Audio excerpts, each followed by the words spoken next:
లయమైపోవాలి, లయమైపోవాలి. దేవుని సన్నిధి, ఆయన ప్రసన్నత, ఆయన ఆత్మ ఇక్కడ సంచరించాలి. దురాత్మ శక్తులు యేసు నామములో కాలిపోవాలి.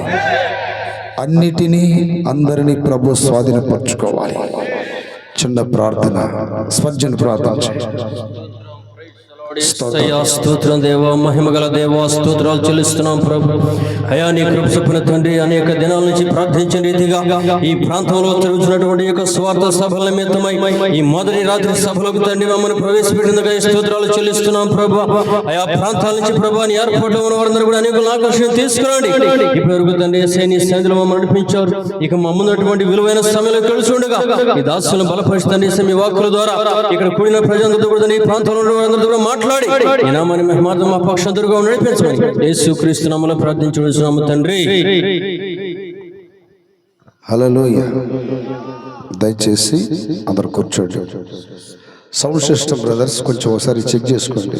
కొంచెం రెడ్ లైట్ వెలిగింది, మధ్యలో ఆగిపోతే డిలే పూర్తిగా ఆపేసి పాట పాడేటప్పుడు కొంచెం ఎక్కువ పెట్టు. రిపీట్. హల్లెలూయా.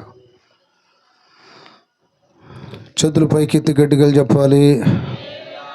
హల్లెలూయా. ఓకేనా? ఇది రెడ్ లైట్ వెలిగింది కదా, బ్యాటరీలో ఏమైనా వేయాల్సి వచ్చింది చూడు.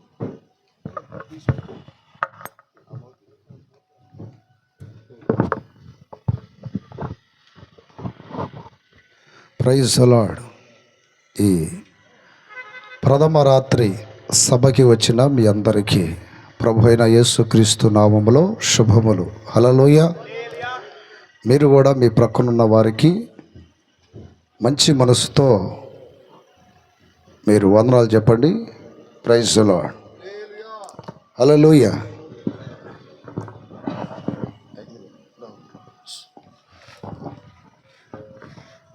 చెప్పుకున్నారా? ఒక్కసారి రెండు చేతులు ఎత్తి గట్టిగా చెప్పండి. హల్లెలూయా. సమయం కరెక్ట్గా 9:09 అయింది. సమయం తక్కువగా ఉంది కనుక దేవుని యొక్క మాటలు మనం శ్రద్ధగా వినాలి. వినటానికి మీరు సిద్ధపడాలని ప్రభు పేరిట మనవి చేస్తున్నాను. నిలబడింది ఇక్కడ కేవలం మానవ సంబంధమైన దైవ సేవకుడైన మాట్లాడే వ్యక్తి మాత్రం పరిశుద్ధాత్మ దేవుడు. హల్లెలూయా. ఇంకెవరు అటు ఇటు తిరగకూడదు, అటు ఇటు ఎవరు తిరగకూడదు. అంతే. హల్లెలూయా. వాక్య భాగంలో నుండి ప్రియ దేవుని బిడ్డలారా, అందరూ బైబిల్లో ఓపెన్ చేయండి. ద్వితీయోపదేశ కాండం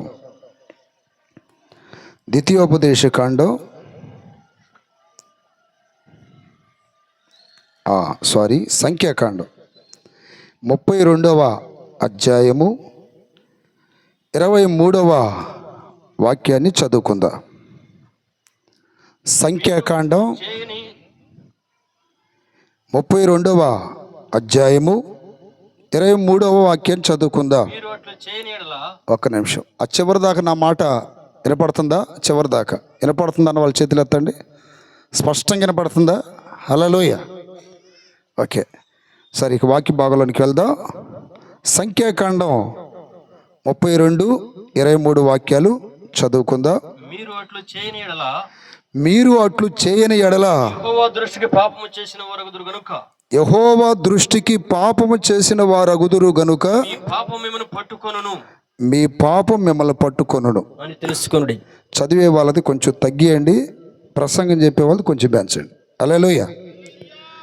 మంచిది ప్రియులారా, ఈరోజు చాలా ప్రాముఖ్యమైన ఒక సందేశాన్ని మనం తెలుసుకుందాం.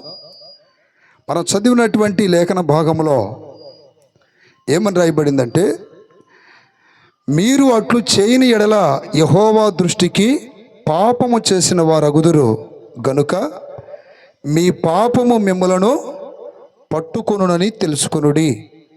చూడండి, పాపము పట్టుకొనును అనే మాటని మనం ధ్యానం చేస్తే ప్రియ దేవుని బిడ్డలారా, సర్వ ప్రపంచములో ఇంచుమించు 800 కోట్ల మంది జనాభాని నేటి కాలపు అంచనాలు. ఈ 800 కోట్ల జనాభాలో ఇంచుమించు 350 కోట్ల మంది క్రైస్తవులుగా పిలువబడుతున్నారు. 180 కోట్ల మంది ముస్లిమ్స్గా పిలువబడుతున్నారు. ఇంకా వేరే వేరే 100లలో 50లలో 20 లేకపోతే 10లలో ఇంకా వేరే మతస్థులు పిలువబడుతున్నారు. అయితే ఇంతమంది ఇన్ని కోట్ల మందిగా కనపడుతున్నప్పటికీ వారిలో స్త్రీలు, పురుషులు, యవనస్తులు, వృద్ధులు, అనేక రకాలైనటువంటి భాష కలిగిన వారు, అనేక రకాలైనటువంటి ఆచారాలు కలిగిన వాళ్ళు, అనేక రకాలైనటువంటి సంస్కృతులు కలిగినటువంటి వారు ప్రపంచంలో ఉన్నారు. అయితే ప్రపంచములో ఈ మనుషులను పట్టుకునే మహాశక్తులు 4 ఉన్నాయి. నేను స్తోత్రం కలుగునుగాక. ఎన్ని చెప్పండి? 4 శక్తులు. వీటిలో ప్రాముఖ్యమైనవి 3, 4వది అనేది తర్వాత చెప్తాను సమయాన్ని బట్టి. కానీ చెప్పాలి, అది కూడా సబ్జెక్ట్ కంప్లీట్ కావాలంటే. నేను స్తోత్రం కలుగునుగాక. ఈ 4 శక్తులు అప్రియదిన బిడ్డలారా మనుషుల్ని పట్టి వాటి విధానాల్లో ప్రజల్ని వేరు వేరు విధానంలో ఈ 3 అని చెప్పాను చూసారా, ఆ 3 మనుషులను పతనానికి తీసుకెళ్తున్నాయి. వాటిలో ఒక్క శక్తి మాత్రం పరలోక రాజ్యానికి తీసుకెళ్తుంది. ఈ రోజున ఈ సబ్జెక్ట్ గాని మీరు వినగలిగితే మిమ్మల్ని ఏ శక్తి ఆవరించింది, దేని స్వాధీనంలో మీరు ఉన్నారు అనే విషయాలు మీకు అర్థమవుతాయి. దాని స్తోత్రం కలుగునుగాక. హల్లెలూయా. ప్రపంచాన్ని పట్టుకున్న మహాశక్తులు 4. హల్లెలూయా. అయితే నా ప్రియ దీని బిడ్డలారా, వీటిలో ఒక్కొక్కటి వివరంగా చెప్తాను నేను. దేవుని యొక్క ఆత్మ నన్ను ప్రేరేపించే కొలది. కాబట్టి శ్రద్ధగా దేవుని యొక్క మాటల మీద మీరు మనసు పెట్టాలని ప్రభు పేరిట మరొకసారి మనవి చేస్తున్నాను. మొట్టమొదట శక్తి ఏదయ్యా అంటే పాపమే. ఆ వాక్యాన్ని మరొకసారి చదివితే, మీరు అట్లు చేయని ఎడల యెహోవా దృష్టికి పాపము చేసిన వారగుదురు గనుక మీ పాపం మిమ్మల్ని పట్టుకొనును. చూడండి, మీ పాపం మిమ్మల్ని పట్టుకొనును. ఈ 4 మహాశక్తులలో మొట్టమొదటి శక్తి ఏదయ్యా అంటే పాపము.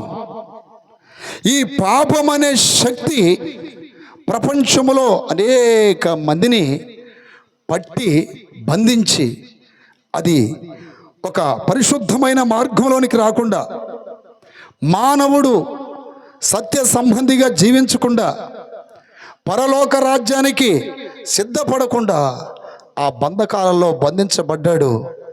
ఆ మహాశక్తులలో మొట్టమొదటిది పాపము. మీకు ఒక ప్రశ్న రావాలి, అయ్యా పాపం అంటే ఏమిటి? పాపం అంటే ఏమిటి? పాపానికి నిర్వచనాలు చాలా ఉన్నాయి. వాటిలో బైబిల్ గ్రంథం చెబుతున్నటువంటి కొన్ని వచనాలను మీకు గుర్తు చేస్తాను. మొట్టమొదటిది నా ప్రియమైన బిడ్డలారా, పాపము అనగా ఏమిటంటే, యోహాను మొదటి పత్రిక 3వ అధ్యాయం 4వ వాక్యం చదివితే అక్కడ రాయబడింది. మీరు కేవలం వాక్యం చెప్తున్నప్పుడు చదవాల్సిన అవసరం లేదు, మీరు గమనించండి. సరిపోతుంది. పాపము చేయు ప్రతి వాడును ఆజ్ఞను అతిక్రమించును. ఆజ్ఞ అతిక్రమమే పాపము. చెప్పాలి మీరు. పాపం అంటే ఏంటి చెప్పండి? ఆజ్ఞ అతిక్రమమే పాపం. ఆజ్ఞ అంటే ఏంటి? అధికారం కలిగిన ఒక వ్యక్తి తన కింద స్థానంలో ఉన్నటువంటి వ్యక్తులకు ఒక ఖచ్చితమైన ఒక విషయాన్ని చెప్పాడు అనుకోండి, అది ఖచ్చితంగా చేయవలసి ఉంటుంది. దానినే ఆజ్ఞ అంటారు. మనము కింద స్థానంలో ఉన్నాం, దేవుడు పై స్థానంలో ఉన్నాడు. ఆయన మనల్ని సృష్టించాడు, ఆయన మనకు జీవం పోసాడు, ఆయన మనల్ని సంచరింపజేస్తున్నాడు. ఆయన మనకి ఆరోగ్యం ఇస్తున్నాడు. ఇప్పుడు మనందరికి అధికారి ఎవరో? దేవుడు. ఇప్పుడు ఆయన మనకి ఆజ్ఞాపిస్తున్నాడు. ఆజ్ఞాపించినది చేస్తేనేమో మనం పరిశుద్ధులమే. ఆజ్ఞాపించనిది చెయ్యకపోతే దేవుని యొక్క ఆజ్ఞను మీరుతున్నాం గనుక ఆజ్ఞ అతిక్రమం ఏమవుతుంది? పాపముగా ఎంచబడుతుంది. దేవుని స్తోత్రం కలుగునుగాక. పాత నిబంధన కాలంలో 10 ఆజ్ఞలు, క్రొత్త నిబంధన కాలంలో 2 ఆజ్ఞలు ఇచ్చాడు. నా ప్రియ దేవుని బిడ్డలారా, దేవుడు చెప్పినది ఏ మనిషి అయితే చేయడో అది పాపమే. దేవుడు ఒక గీటు గీస్తే అది దాటిపోవద్దని చెప్పినప్పుడు దాటకూడదు. ఏమైద్ది లేని పోయావా, అది పాపమే. ఏది చేయకూడదు అంటాడో అది చేయకూడదు. ఏది చూడకూడదు అంటాడో అది చూడకూడదు. ఏది తినకూడదు అంటాడో అది తినకూడదు. ఎక్కడికి వెళ్ళకూడదు అంటాడో అక్కడికి వెళ్ళకూడదు. దేవుడు ఆజ్ఞాపించిన ఏ ఆజ్ఞ మీరినా మొట్టమొదటిగా అదేమవుతుంది? పాపమవుతుంది. దేవుని స్తోత్రం కలుగునుగాక. మొట్టమొదట ఆజ్ఞ మీరింది ఎవరయ్యా అంటే అవ్వ, ఆదాములు. దేవుడు ఏదైనా తోటలో అనేక ఫలవృక్షములు వేసి అన్ని పండ్లు నిర్భయంతరంగా తినొచ్చు, ఒక్క చెట్టు పండు మాత్రం మీరు తినకూడదని చెబితే దేవుని మాటను వారు మీరి, అంటే ఆజ్ఞను మీరి సాతాను యొక్క ప్రేరణతో తిని పాపం తెచ్చుకున్నారు. నా ప్రియమైన బిడ్డలారా, ఈ రోజున మానవుడు దేవుని ఆజ్ఞ మీరిపోతున్నాడు. దేవుని ఆజ్ఞలు మీరిపోతున్నాడు. ఇష్టానుసారంగా బ్రతుకుతూ ఉన్నాడు. అందుకనే మనిషికి అది పాపముగా ఎంచబడుతుంది. రెండవ మాట వాక్యం చెప్తుంది, చదవండి నా ప్రియమైన బిడ్డలారా. సకల దుర్నీతి పాపమే. హల్లెలూయా. అదే యోహాను పత్రిక 5వ అధ్యాయం 16వ వాక్యంలో రాయబడిందండి. సకల దుర్నీతియు సహోదరుడు 5:16 17 చదువు 17. సకల దుర్నీతియు పాపము. చెప్పాలి. సకల దుర్నీతి పాపము. అసలు దుర్నీతి అనే విషయం మనకు అర్థం కావాలంటే నీతి అనే విషయం బాగా అర్థం కావాలి. గట్టిగా చెప్పండి ఒకసారి. దుర్నీతి అంటే మనకి అర్థం కావాలి, లేక బోధపడాలి, దాని యొక్క భావం తెలియాలంటే అసలు నీతి అంటే అర్థం ఏంటనో తెలియాలి. నీతి అనే దానికి సరైన అర్థం ఏంటంటే ప్రమాణము అని అర్థం. దాని స్తోత్రం కలుగునుగాక. నీతి అంటే అర్థం ఏంటమ్మా? ప్రమాణం. క్రైస్తవ వివాహాలలో వివాహం చేసే సమయంలో వధువుల చేత దైవ సేవకుడు ప్రమాణాలు చేయిస్తాడు. మరియమ్మ అనే నిన్ను, యోసేపు అనే నేను రోగమైన, ఆరోగ్యమైన, కీడైన, మేలైన, చావైన, బ్రతుకైన నిన్ను విడవనని దేవుని ఎదుట, సంఘము ఎదుట, అలాగే వచ్చిన బంధుమిత్రాదుల ఎదుట ప్రమాణము చేయుచున్నాను. ఆ ప్రమాణానికి వాడు కట్టుబడి ఉంటే నీతిగా బ్రతుకుతున్నట్టే. ఆ ప్రమాణానికి ఆ సహోదరి కట్టుబడి ఉంటే నీతిగా బ్రతుకుతున్నట్టే. ఆ ప్రమాణాన్ని మీరాడనుకోండి, ఇప్పుడు ఏం జరుగుతుంది అక్కడ? దుర్నీతి. హల్లెలూయా. అర్థమవుతుందా మీకు? సకల దుర్నీతి పాపం అన్నాడు. ఇప్పుడు నీతి అనగా ప్రమాణం అని అర్థం. ఆ ప్రమాణం తప్పిపోతే అది దుర్నీతి అవుతుంది. ఒక వ్యక్తి మాట ఇస్తావు, పలానా రోజు కల్లా నీవు నాకు 1 లక్ష రూపాయలు ఇస్తే కొంచెం వెనక ముందుగా ఇస్తానయ్యా. అది 1 నెల కావచ్చు, లేకపోతే 2 నెలలు కావచ్చు. ఒకవేళ అదే టైం ఇచ్చావనుకోండి, ఓకే, కొద్దిగా వెనక ముందు ఇచ్చినా ఇంకా తప్పేం కాదు పరిస్థితులను బట్టి. అసలు నువ్వు నాకు ఇవ్వలేదంటే అది దుర్నీతి అవుతుంది. అంటే వాడు నీతి మాలినోడు రా అంటారు. అర్థమైందా? తీసుకున్నాడు, నీతి మాలినవాడు, కట్టలేడు. అదే రీతిగా కొంతమందికి ప్రమాణాలు చేస్తారు. ప్రమాణం తప్పిపోవటమే దుర్నీతి అంటే అర్థం. ఆ దుర్నీతికి దేవుని యొక్క వాక్యం చెలవిస్తున్న మాట ఏంటంటే సకల దుర్నీతియు పాపమే. చేతులు పైకెత్తి గట్టిగా చెప్పండి. హల్లెలూయా. లోకములో కొన్ని నీతులు ఉన్నాయండి, అవి కూడా చెప్పాలి మీకు. కొన్ని నీతులు ఉన్నాయి. ఏంటి ఆ నీతులు? ఒకటి స్వనీతి, అర్థమైందా? రెండోది లోకనీతి, మూడోది దుర్నీతి అని చెప్పేశా కదా, దుర్నీతి. నాలుగోది దైవనీతి. ఒకటి చెప్పండి, మీరు నోటితో చెప్పాలి. స్వనీతి, నోరే తెరవట్లేదు ఏసయ్యా, వీళ్ళకి ఎవరికి ఒక ముద్ద కూడా పెట్టొద్దు. చేతులు పైకెత్తి గట్టిగా చెప్పాలి.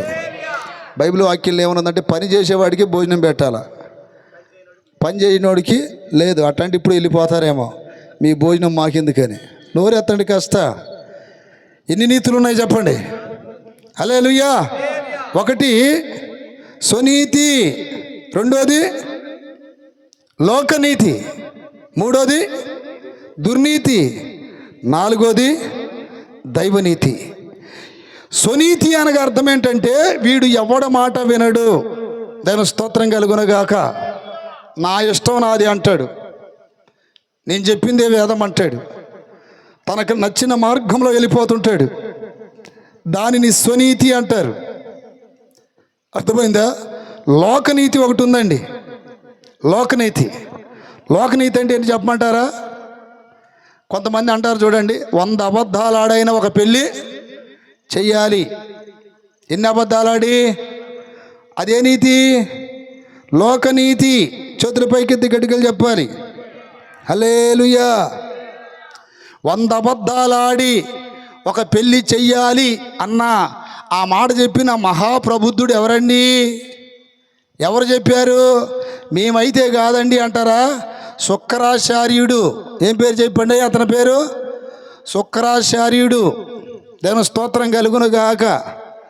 ప్రాణం పోయేటప్పుడు అబద్ధం ఆడొచ్చు, ధనం పోయేటప్పుడు అబద్ధం ఆడొచ్చు, సంసారం కూలిపోయేటప్పుడు అబద్ధం ఆడొచ్చు, కొన్ని నష్టాలు కలుగుతున్నప్పుడు అబద్ధం ఆడొచ్చు అని చెప్పించిన మహాప్రబుద్ధుడు ఆయన.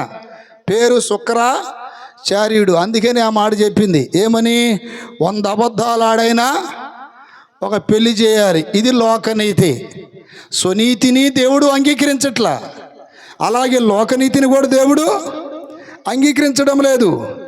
అలాగే మూడోది దుర్నీతిని కూడా దేవుడు అంగీకరించడం లేదు. నాలుగోది ఏంటంట? నా ప్రియదేని బిడ్డలారా, నాలుగోది ఏంటి? దైవనీతి. ఈ దుర్నీతి గురించి ఇంకొక మాట చెబుదామండి. దేవుని స్తోత్రం కలుగునగాక.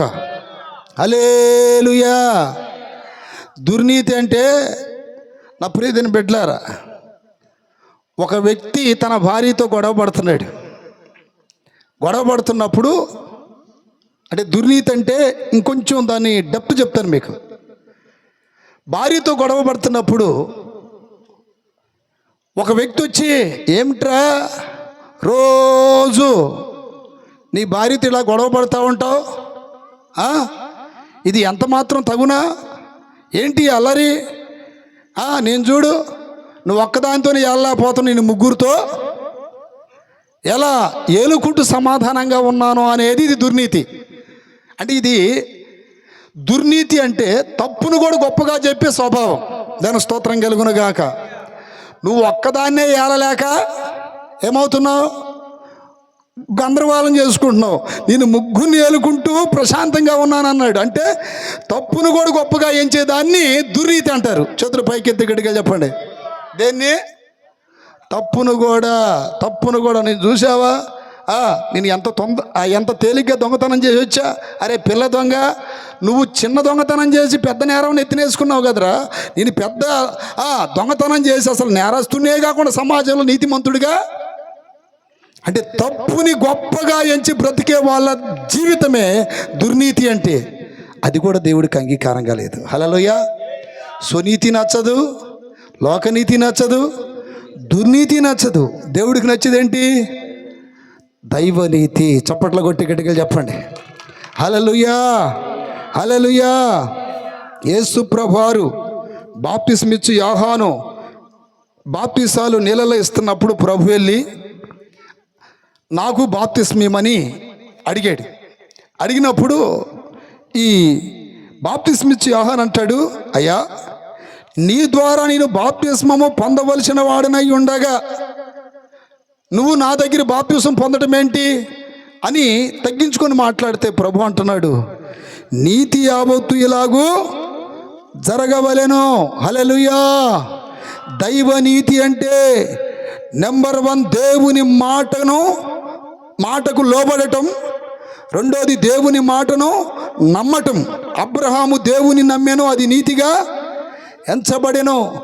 బాప్తిస్మం అనేది కూడా నీతే, అర్థమైందా? అది దేవుని నీతి. నా ప్రియ దేవుని బిడ్డలారా, చెడును కూడా గొప్పగా చెప్పుకునే దానిని ఏమంటారు? దుర్నీతి అంటారు. నా ప్రియ దేవుని బిడ్డలారా, దేవుని ఆజ్ఞ మీరితే పాపం, అలాగే సకల దుర్నీతి పాపమే. 2 మూడోది విశ్వాసము కానిది కూడా పాపమేనంట. చేతుల పైకెత్తి గట్టిగా చెప్పండి. రోమాపత్రిక నా ప్రియ దేవుని బిడ్డలారా 14వ అధ్యాయం 23వ వాక్యం చదివితే, విశ్వాసము కానిదేదో అది పాపమే.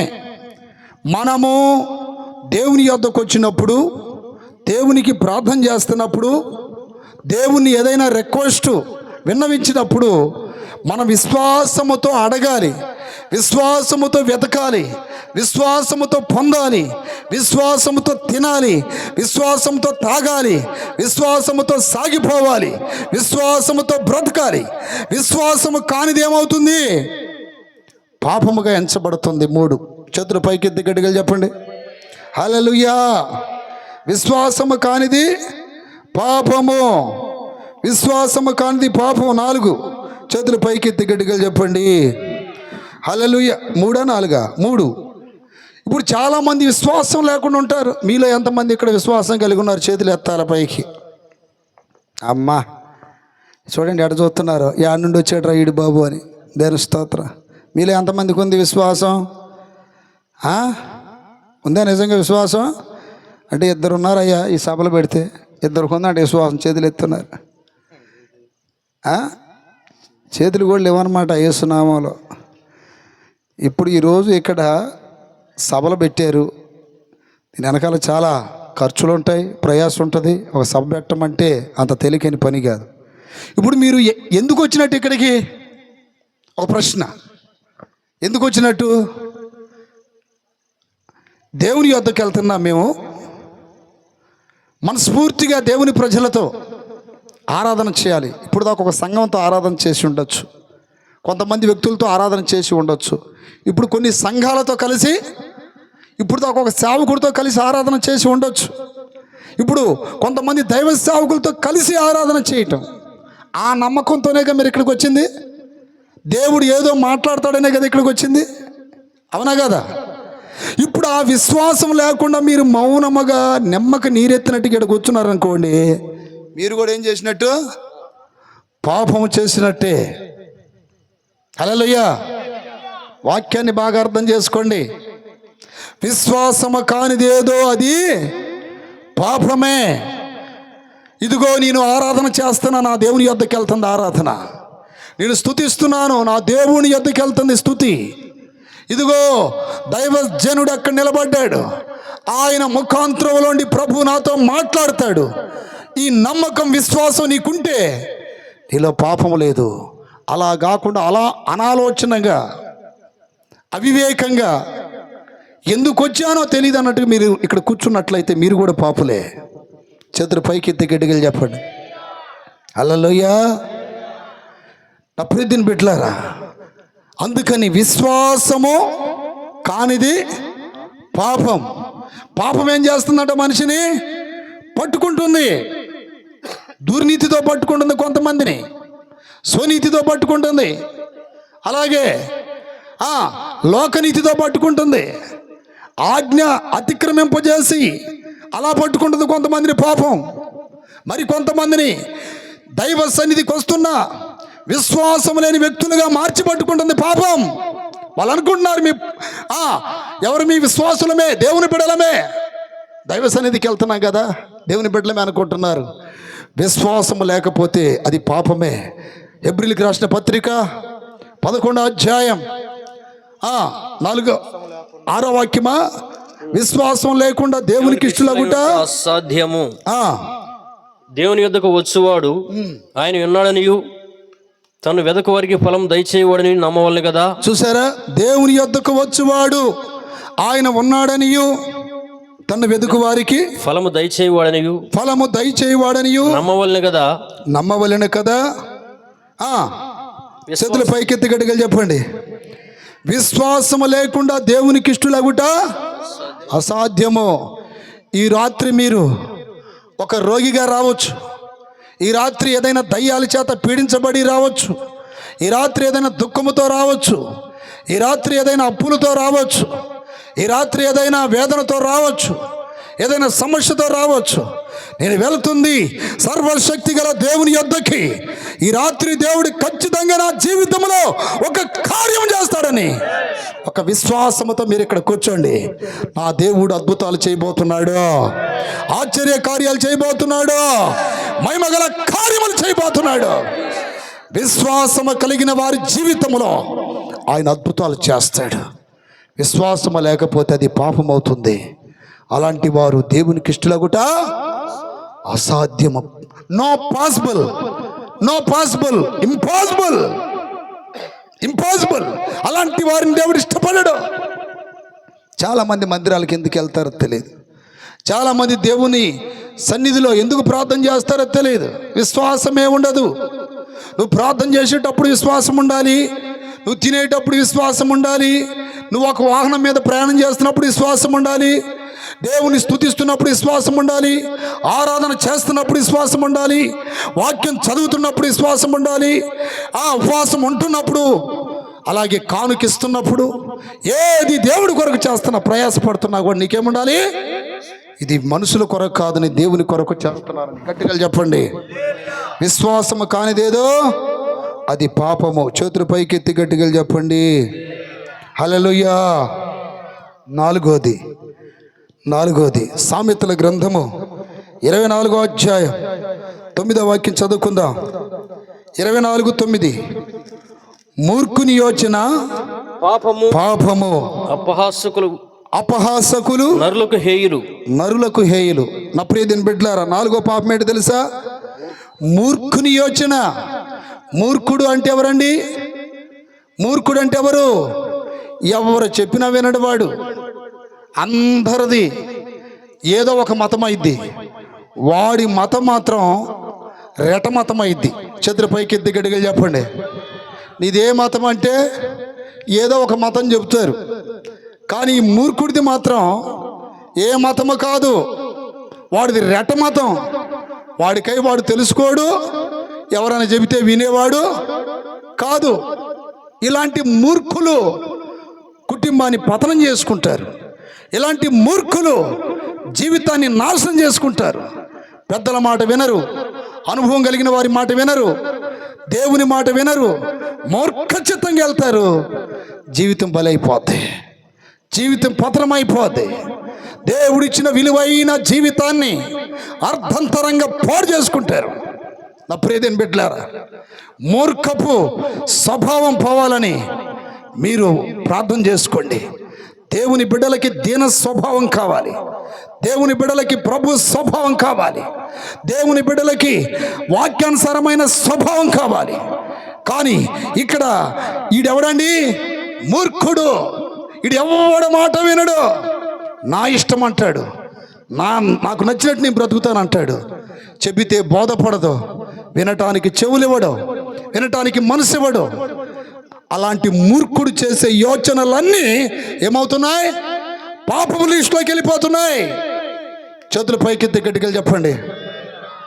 గొప్ప ఫిలాసఫీ పౌలు, గొప్ప ఫిలాసఫీ, 4 యూనివర్సిటీలో చదివినవాడు. గమాలియల్ యూనివర్సిటీలో చదివాడు. అలాగే నా ప్రియదిన బిడ్డలారా, ధర్మశాస్త్రానికి సంబంధించిన మరొక యూనివర్సిటీలో తన ఉద్యోగ రీత్యా, వృత్తి రీత్యా ఇంకొక యూనివర్సిటీలో, 3 యూనివర్సిటీలో చదివి తాను తనకంటే చదువులేనటువంటి, అంటే చదువు విషయంలో చాలా అల్పమైనటువంటి పేతురు అపోస్తుల దగ్గర నేర్చుకోవటానికి పౌలు ఇష్టపడ్డాడంట. చప్పట్లు కొట్టండి గట్టిగా. నాకు చదువు ఉందని మూర్ఖత్వం లేదు అతనికి. అలాగే ఆ రోజుల్లో ఒక్కడే కుమారుడు పౌలు, వాళ్ళ నాన్నకి ఆ రోజులను కోట్ల ఆస్తి, వాడాల వ్యాపారి, కానీ ఎంత తగ్గించుకుంటున్నాడు. ఒక సందర్భంలో అంటాడు, అందరినీ సంపాదించుకోవాలని అందరికి నన్ను నేనే దాసునిగా ఎంచుకుంటున్నాను. హల్లెలూయా, దాసునిగా ఎంచుకుంటున్నాను. మూర్ఖుడు దాసుడు అవడు, ఎప్పుడు రటమతంగా ఉంటాడు. అలాంటి వ్యక్తుల ఆలోచనలని దేవుడు ఏ లిస్టులోకి తీసుకొస్తున్నాడు? పాపము లిస్టులోకి తీసుకెళ్తున్నాడు. అర్థమైందే? వాడిది ఏ మతం కాదు, రెట మతమో. 4వ పాపం. 5వ పాపం ఏంటో తెలుసా? వాక్యం చెప్తుంది. అప్పుడే దీన్ని బిడ్డలారా, యాకోబు పత్రిక చదవండి, 4వ అధ్యాయం 17. మేలైనది చేయనెరిగియు అలా చెయ్యకపోతే పాపము కలుగును, అది పాపము కలుగును. చేతులు పైకెత్తి గట్టిగా చెప్పండి, హల్లెలూయా. మేలైనది చెయ్యనెరిగి అలాగూ చెయ్యకపోతే పాపము. మేలైనది అంటే ఏంటి? ప్రార్థన చేయటం మేలైనదే, స్తుతించటం మేలైనదే, దేవుడు ఉన్నాడని ఆయన యందు భయభక్తులు కలిగి ఉండటం మేలైనదే. అలా చేయకపోతే అది పాపము. ఒక వ్యక్తికి సహాయం చేయగలవు కానీ చెయ్యవు, పాపమే. చేయగలిగి ఉండి చేయకపోతే పాపము. నా ప్రియమైన బిడ్డలారా, పెట్టగలిగి ఉండి పెట్టకపోతే పాపము. పాపం అంటే చాలామంది అనుకుంటారు ఏ వ్యభిచారమో ఏ నరహత్యో పాపమని. నా ఇవన్నీ కూడా వాక్యరీతిలో పాపాలుగానే ఎంచబడ్డాయి. ఇప్పుడు మీరు చెప్పండి, నేను ఎన్ని పాపాలు చెప్పాను? ఒకటి చెప్పండి అయ్యా. 1 ఆజ్ఞతి క్రమమే పాపము. 2వది సకల దుర్నీతి పాపము. 3వది విశ్వాసము కానిది పాపము. 4వది మూర్ఖుని యోచన. వాడు ఎవడు చెప్పినా వినడు, జీవితం నాశనం చేసుకుంటాడు వాడు. ఎప్పుడు లాస్ట్లో అర్థమైతే, అయ్యో ఎంత తప్పు చేశాను నేను. పెద్దవాళ్ళు చెప్పినా వినలా, అనుభవం కలిగిన వాళ్ళు చెప్పినా వినలా. ఈరోజు నా జీవితం ఆ దారి ఈ దారి కాలేదు. ఏ దారి అయింది? గోదారి అయింది. పాపమే. మేలైంది చేయనెరిగియు చేయకపోవటం కూడా పాపమే. మొట్టమొదటిగా మనిషిని పట్టుకుంటున్న శక్తి ఏంటి చెప్పండి? పాపం.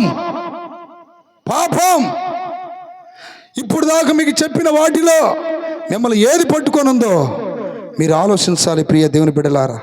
ఎందుకనంటే ప్రభు రాకడ దగ్గర పడింది. నువ్వు అలాంటి పాపంలో ఉండి కూడా దేవుని బిడ్డనని చెప్పుకుంటున్నావేమో. అలాంటి పాపం చేత పట్టబడి దేవుని ప్రజని చెప్పుకుంటున్నావేమో. అది నీ సాక్ష్యమే, కానీ నీ సాక్ష్యం చెల్లదు, నీ వారి సాక్ష్యం చెల్లదు. ఎవరి సాక్ష్యం గొప్పది? దేవుని సాక్ష్యం గొప్పది. చేతులు పైకెత్తి గట్టిగా చెప్పండి, హల్లెలూయా.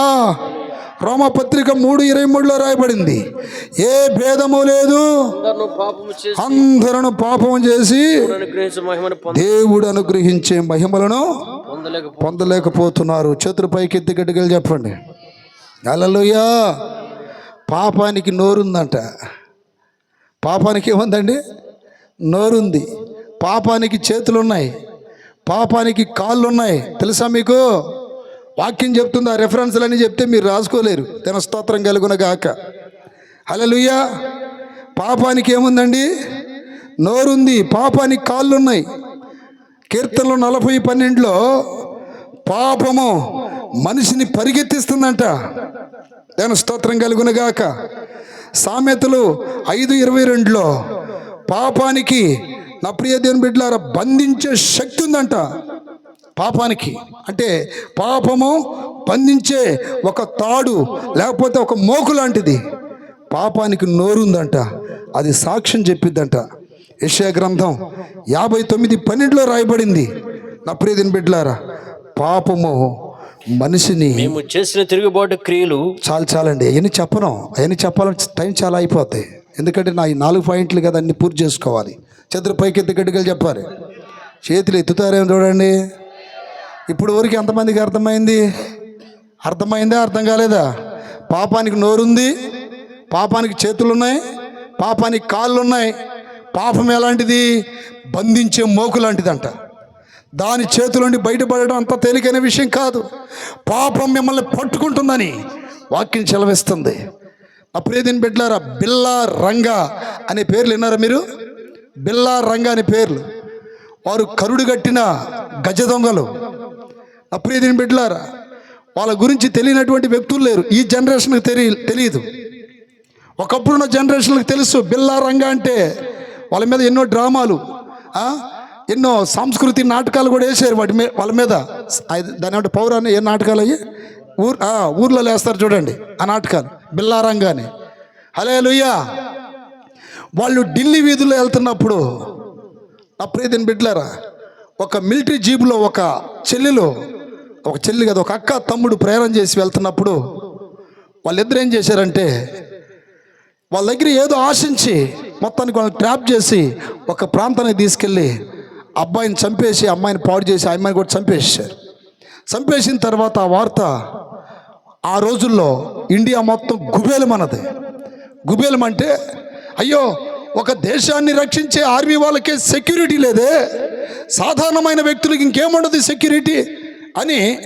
నా ప్రియమైన బిడ్డలారా, ఆ ఢిల్లీ ఆ పరిసర ప్రాంతాలన్నీ చాలా అలర్ట్ అయ్యాయి. పోలీసులు, ఆర్మీ వాళ్ళు అసలు వాళ్ళు ఎక్కడుంటారా, ఏ ప్రాంతంలో ఉంటారని ఒక నిఘా పెట్టి గమనిస్తే ఎక్కడ దొరకల వాళ్ళు. ఎందుకని? అంత తెలివైన దొంగల వాళ్ళు. దేవుని స్తోత్రం కలుగునుగాక. అంత తెలివైన దొంగలు వాళ్ళు అక్కడ తప్పించుకొని తిరుగుతున్నారు. ఒకరోజు వాళ్ళకి ఏమనిపించిందంటే, చూసావా ఎరా బిల్లా, ఎరా రంగా, మన గురించి దాదాపు అందరూ తెలిసిపోయింది, మన గురించి పోస్టర్లు పడుతున్నాయి, మనల్ని ఎప్పుడైనా పట్టుకోవచ్చు. ఇప్పుడు ఒక వేషం వేయాలి. మనం ఏం చేయాలి తెలుసా? ఎక్కువగా మిలిటరీ వాళ్ళు ఈ ప్రాంతంలో ఉన్నారు కనుక మనం కూడా మిలిటరీ డ్రెస్ వేసుకుందాం. దేవుని స్తోత్రం. ఏ డ్రెస్ వేసుకుందాం? మిలిటరీ డ్రెస్ వేసుకుందాం అని చెప్పి ఒక ప్లాన్కి వచ్చారు. ఆ మిలిటరీ డ్రెస్ వేసుకొని ఆ ఆర్మీ వాళ్ళ మధ్యలో తిరుగుతున్నారు. ఎవరో గమనించట్లా. అలా తిరుగుతూ ఈ ఢిల్లీ ఏరియాలో ఉంటే ఖచ్చితంగా మనం దొరికిపోతాం, బొంబాయి ప్రాంతం వెళ్దామని చెప్పి ఒక రైల్వే స్టేషన్లోకి వచ్చారంటే, ఢిల్లీ రైల్వే స్టేషన్లోకి. అక్కడ కూడా ఫుల్ సెక్యూరిటీ, చాలా నిఘా ఉంది. వీళ్ళిద్దరు ఎడిపోతారా తప్పించుకొని ఈ ఢిల్లీ సిటీ దాటి అని గమనిస్తుంది గవర్నమెంట్. అయితే వీళ్ళు వెళ్ళి ఒక రైలు పెట్టి ఎక్కారు. ఆ రైలు పెట్టి ఏదో కాదు, ఆర్మీ వాళ్ళ రైలు పెట్టి. దేవుని స్తోత్రం కలుగునగాక. మిలిటరీ వాళ్ళు రైలు పెట్టి ఎక్కారు. మిలిటరీ వాళ్ళు రైలు పెట్టి ఎక్కగానే ఆల్రెడీ ఇప్పుడు ఆ డిపార్ట్మెంట్లో ఉన్న వాళ్ళకి ఎవరో తెలుసుగా, దాదాపు తెలిసింది కదా. మీరు ఎవరు ఏందని అడిగితే, సార్ మేము మిలిటరీ వాళ్ళం అన్నారు. ఏ ఏరియా, మీ పోస్టు ఎక్కడ, ఏందని అంటే ఏదో ఐడెంటిటీ కార్డు ఏమైనా ఉందా? లేదు సార్, మా అమ్మతోడు మా నాన్నతోడు సార్, మేము మిలిటరీ వాళ్ళమే సార్. అది ఏది చూపి ముందు ఈ లోపు ఒకడు ఏం చేశాడు, ఎమ్మడే షూట్ చేసేసాడు. దేవుని స్తోత్రం. కానీ వాళ్ళకి దగ్గర భయపడిపోయారు. భయపడిపోయినప్పుడు మీరు ఆ బిల్లా రంగాలు మీరిద్దరే కదా అంటే, స్తోత్రం. ఇక్కడ మీకు ఒక విషయం చెప్తానండి. వాళ్ళు పాపం చేసి ఎక్కడెక్కడో తిరగాలనుకుంటున్నా పాపం పట్టకొచ్చేసి ఎవరికి అప్పగించింది? నేను స్తోత్రం కలుగునుగాక. తప్పుని నిప్పుని ఎవడన్నా కప్పెట్టగలడా? ఈరోజు పాపము చేత పట్టబడిన వ్యక్తి, నువ్వు ఎక్కడ పాపం చేస్తున్నా, ఇంట్లో పాపం చేస్తున్నా, ఈదిలో పాపం చేస్తున్నా, టౌన్లో పాపం చేస్తున్నా, సిటీలో పాపం చేస్తున్నా, అనేక మంది కళ్ళు కప్పెట్టి నేను ఏమీ తెలియనటువంటి ఒక నీతిమంతుడని సమాజాన్ని మోసం చేస్తున్నావేమో, ఏదో ఒక దినాన నీ పాపం నిన్ను పట్టుకుంటుంది. ఏదో ఒక దినాన నీ పాపం నిన్ను బలి చేసింది. ఆ పాపం నిన్ను విడిచిపెట్టదు. జాగ్రత్త. ఈ వాక్యం వింటున్న ఈ రాత్రే ఆ పాపపు సంఖ్యల నుండి విడుదల కావాలని దేవుని దగ్గర ప్రార్థన చెయ్యి. ఆ యేసయ్య నీకు విడుదలను ఇస్తాడు. హల్లెలూయా, హల్లెలూయా. ఒకప్పుడు గోదావరి ప్రాంతాలలో పైనుండి వరదలు రావటం ఎక్కువ జరిగాయి. ఆ నీళ్ళని సముద్రంలో కలుస్తున్న ఏరియాలో దాన్ని ఏమంటారంటే సంగమా ఏదంటారు కదండి, నీళ్ళు కలిసే ఏరియాని. చాలామంది వరదలు వస్తున్నప్పుడు అనేకమైన విలువైన వస్తువులు కొట్టుకొస్తుండే. చాలామంది అక్కడ కాసుకొని ఏదైనా తెపాలాలు వస్తాయేమో, బిందులు వస్తాయేమో, ఏదైనా బంగారం వస్తుందేమో, లేకపోతే ఏమైనా మంచాలు వస్తాయేమో కాసుకొని ఉండేవాళ్ళు, ఈత వచ్చినటువంటి వాళ్ళు. ఒకడు ఏం చేశాడంటే, నాకు దుప్పట్లేదు, ఏదైనా ఒక మంచి రగ్గు వస్తే బాగుండని చెప్పి ఆలోచనతో వాడు ఏం చేశాడు తెలుసా? ఆ వరదలకి నీళ్లు కొట్టుకొని వస్తున్నటువంటి ప్రాంతంలో వాడు చాలా ఆశతో ఎదురు చూస్తున్నప్పుడు ఈ లోపు నల్లని రగ్గు రానే వస్తుంది నీళ్ళలో. దేవుని స్తోత్రం కలుగునుగాక. దేవుడు నా ఆశ ఆశ తీర్చబోతున్నాడని చెప్పి అమాంతంగా దూకి వెళ్ళి దాన్ని పట్టుకున్నాడు. దాన్ని పట్టుకోగానే అది కూడా ఇన్ని పట్టుకుంది. నిన్ను విడవని నీడని నేనని, ఏదో పాటలు వస్తాయి చూడండి, నిన్ను వీడని నీడని నేనని. హల్లెలూయా. అది పట్టుకుంది. వీడు వదిలేసిన అది వదలలా. ఇంతకీ ఏందయ్యా అంటే ఎలుగుబంటు. హల్లెలూయా. నువ్వు ఒక్కసారి పాపాన్ని పట్టుకుంటే నువ్వు వదలాలనుకున్న అది వదలలే. చూడండి, వీడు గొంగలంటే దుప్పటి కావాలని వెళ్ళి పట్టుకున్నాడు ఆశతో. వాడు వదిలిపెట్టాడు కానీ అది వదిలిందా? ఈరోజు పాపాన్ని ముట్టుకుంటున్నావు, పాపంతో చెతురాడుతున్నావు. పాపం అంటే ఏం కాదులే అనుకుంటున్నావు. అప్రియదేని బిడ్డలారా, జాగ్రత్తగానండి. పాపము జోలి వెళ్ళకూడదు, తప్పు జోలికి నిప్పు జోలికి వెళ్ళకూడదు. అర్థమైందా? రక్తానికి మరిగిన పులి, పాపానికి మరిగిన ఒక వ్యక్తి అంత తేలిగ్గా దాంట్లో బయటపడలేడు. అంత తేలిగ్గా బయటపడలేడు. ఒక తాగుబోతు దగ్గరికి వెళ్ళి మనం మానుకోవచ్చు కదా అని ఎంతో తేలిగ్గా చెబుతాం. వాడికి ఎంత కష్టమైంది తెలుసా? తాగుడు మానడం ఎంత కష్టమైంది. ఆ స్నేహితులు ప్రేరేపణతోనో లేకపోతే ఎక్కడైనా ఫంక్షన్లకు వెళ్ళి సరదాగా తాగి దాన్ని అలవాటు చేసుకున్నాడు. అలవాటు చేసుకుని ముందు అది సరదానే, ఇప్పుడు అది పిచ్చి అయిపోయింది. దాంట్లో బయటపడటం అంటే నిజంగా దేవుని కృప ఉంటే తప్ప ఎవడు బయటపడలేడు. అర్థమైంది మీకు? ఈ మధ్య ఒక వ్యక్తిని నా దగ్గర తీసుకొచ్చారు, దయ్యం పట్టిందని. దేవుని స్తోత్రం కలుగునగాక. ప్రార్థన చేస్తే వాడు దయ్యం వచ్చింది, కింద పడిపోయాడు. ఈలోపు ఈ బ్రదర్కి చెప్పాను, స్పర్జన్ పైకి తీసుకెళ్ళి కాసేపు ప్రార్థనలో ఉంచాయి, నేను మళ్ళీ వస్తానని. ఈలోపు నాకు శబ్దాలు వినపడుతున్నాయి పైన 2వ స్టేర్ బిల్డింగ్ మీద నుండి. ఏం శబ్దాలు వినపడుతున్నాయి? ఆ దయ్యం పట్టినోడు ఇతనితో పోట్లాడుతున్నాడు, భార్యతో పోట్లాడుతున్నాడు. దయచేసి నన్ను వదిలిపెట్టండి, లేకపోతే నేను బిల్డింగ్ మీద నుండి దూకి సస్తానని. ఆ సీసీ కెమెరాలు ఉన్నాయి మన చర్చిలో, దాంట్లో గమనించా నేను. ఏంటి నడుతున్నాడు అని నేను అడావుడిగా పైకి వెళ్ళిపోయి కానీ ఏంట్రా నీ అడావుడి అది ఇదని అన్న. అయ్యగారు నీకు దండం పెడతాను, ఎమ్మటే వస్తా అన్నాడు. ఎక్కడికి వెళ్తున్నావన్నా? పోయి ఒక 90 పుచ్చుకొని వస్తాను అయ్యగారు అన్నాడు. ఏం పుచ్చుకొని? ఒక 90 పిచ్చిలేస్తుంది అయ్యగారు అన్నాడు. నేను చాలాసేపు ఆలోచించానండి. ఆడ భార్య ఉంది, పిల్లలు ఉన్నారు, ఇంకా కొంతమంది బంధువులు ఉన్నారు, కానీ ఈ దేశం అట్లా వాడికి. నేను చెప్పాను, ఎంతకాలం అయింది నీకు అలవాటు అంటే, పుషెక్కిన దీంట్లో ఎందుకు పడిపోయి నాకు అర్థం కాలేదు. ఈలోపు అతని వేదన గమనించానండి. దాంట్లో బయటపడలేని పరిస్థితిలో ఉన్నాడు. నా ఊపిరి ఆగిపోయేటట్టుంది అయ్యగారు. వాడెంత? ఒక 24, 25 సంవత్సరాల వయసుడే.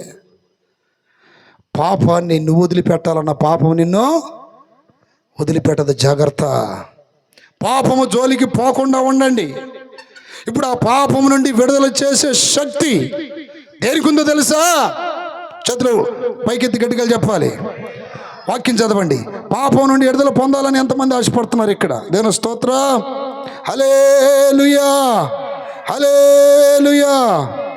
నా ప్రియ దేవుని బిడ్డలారా, దేవుని యొక్క వాక్యములో ఏమని రాయబడిందంటే, పాపము నుండి విడిపించే శక్తి. వాక్యం చెప్తున్న మాట రోమాపత్రిక 3:23లో రాయబడింది. ఏ భేదము లేదు, అందరూ పాపము చేసి దేవుడు అనుగ్రహించు మహిమను పొందలేకపోతున్నారు. చేతులు పైకి ఎత్తి గట్టిగా చెప్పండి గట్టిగా, హల్లెలూయా, హల్లెలూయా. నా ప్రియ దేవుని బిడ్డలారా, పాపాలను విడిపించే శక్తి. ప్రకటన గ్రంథం 1:6 చదవాలి ఒకసారి. ప్రకటన గ్రంథం 1:6. 1:6 ప్రేమించుచు, ఇక్కడ చూడండి, మనలను ప్రేమించుచు తన రక్తం వలన పాపముల నుండి. చప్పట్లు కొట్టాలి. ఇప్పుడు పాపపు సంఖ్యల చేత బంధించబడిన మానవునికి విడుదల ఎలా కలుగుతుంది? మనల్ని ప్రేమించిన యేసయ్య ద్వారా. నేను స్తోత్ర.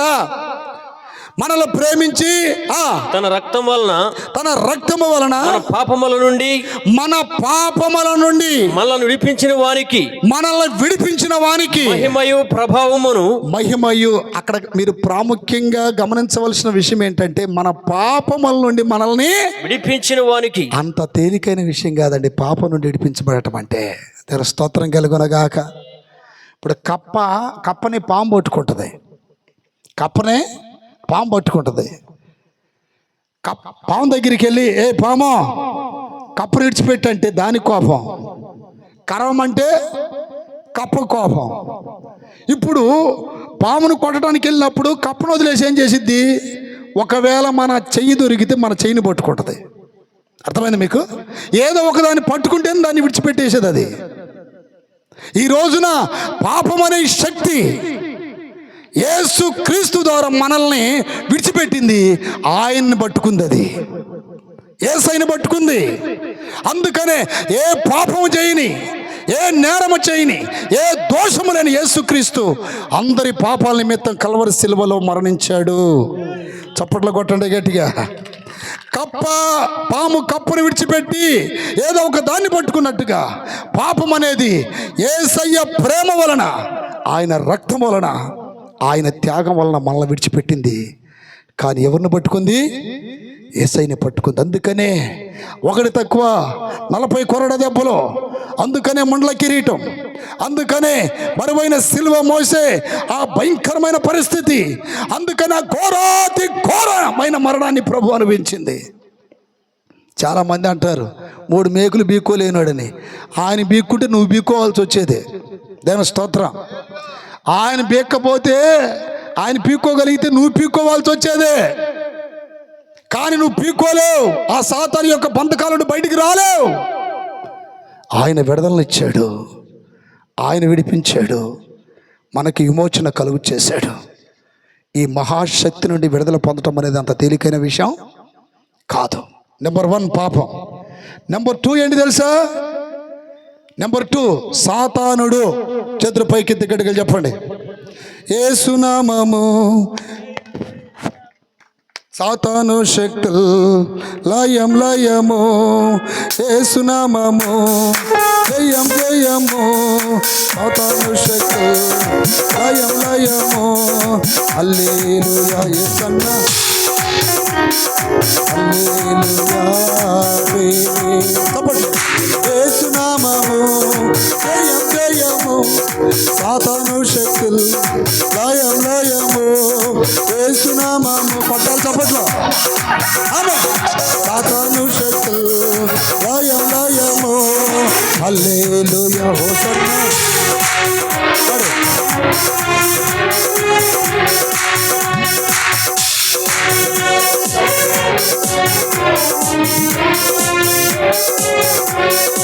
హల్లెలూయా. లోకాసు సువార్త 13వ అధ్యాయం 16వ వాక్యం చదువుకుందాం. రెండోది మానవులను పట్టుకుంది ఏంటి తెలుసా? సాతానుడు. ఒకటి పాపం పట్టుకుంది, రెండోది సాతానుడు పట్టుకున్నాడు. వాక్యం చెప్తుంది, ఇదిగో 18 ఏండ్ల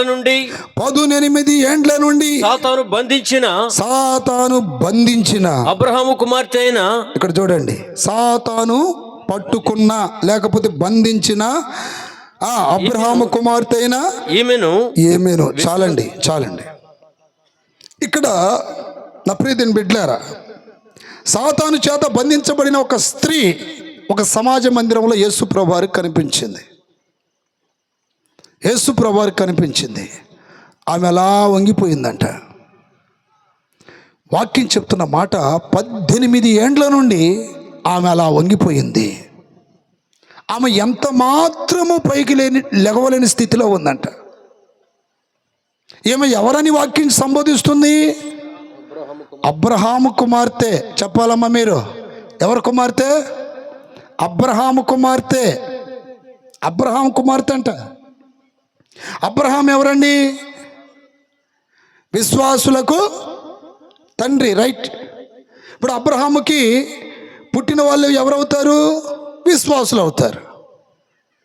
అబ్రహాము విశ్వాసులకు తండ్రి, అబ్రహాము కుమార్తె అనబడితే విశ్వాసి. కానీ అబ్రహాముకు పట్ల దయ్యం, సాతానుడి పట్టలాగిపోయాడు. కానీ ఎవరికి పట్టింది? కుమార్తెకి పట్టింది. ఈ రోజులో సంఘములో ఉన్న వాళ్ళందరిని ఏమని పిలుస్తారు చెప్పండి? విశ్వాసులు. ఏమంటారు? పాస్టర్ గారు మీకు విశ్వాసులు ఎంతమంది అండి?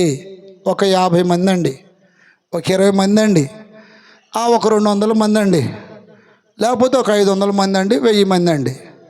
వాళ్ళందరికీ ఏ పేరు అండి? Believers. They are all believers in the church of Christ. దేవుని సంఘములో వారందరూ ఎవరు? విశ్వాసులు. ఇంకో కేటగిరీ వాళ్ళు ఉంటారు. ఎవరు ఇల్లు?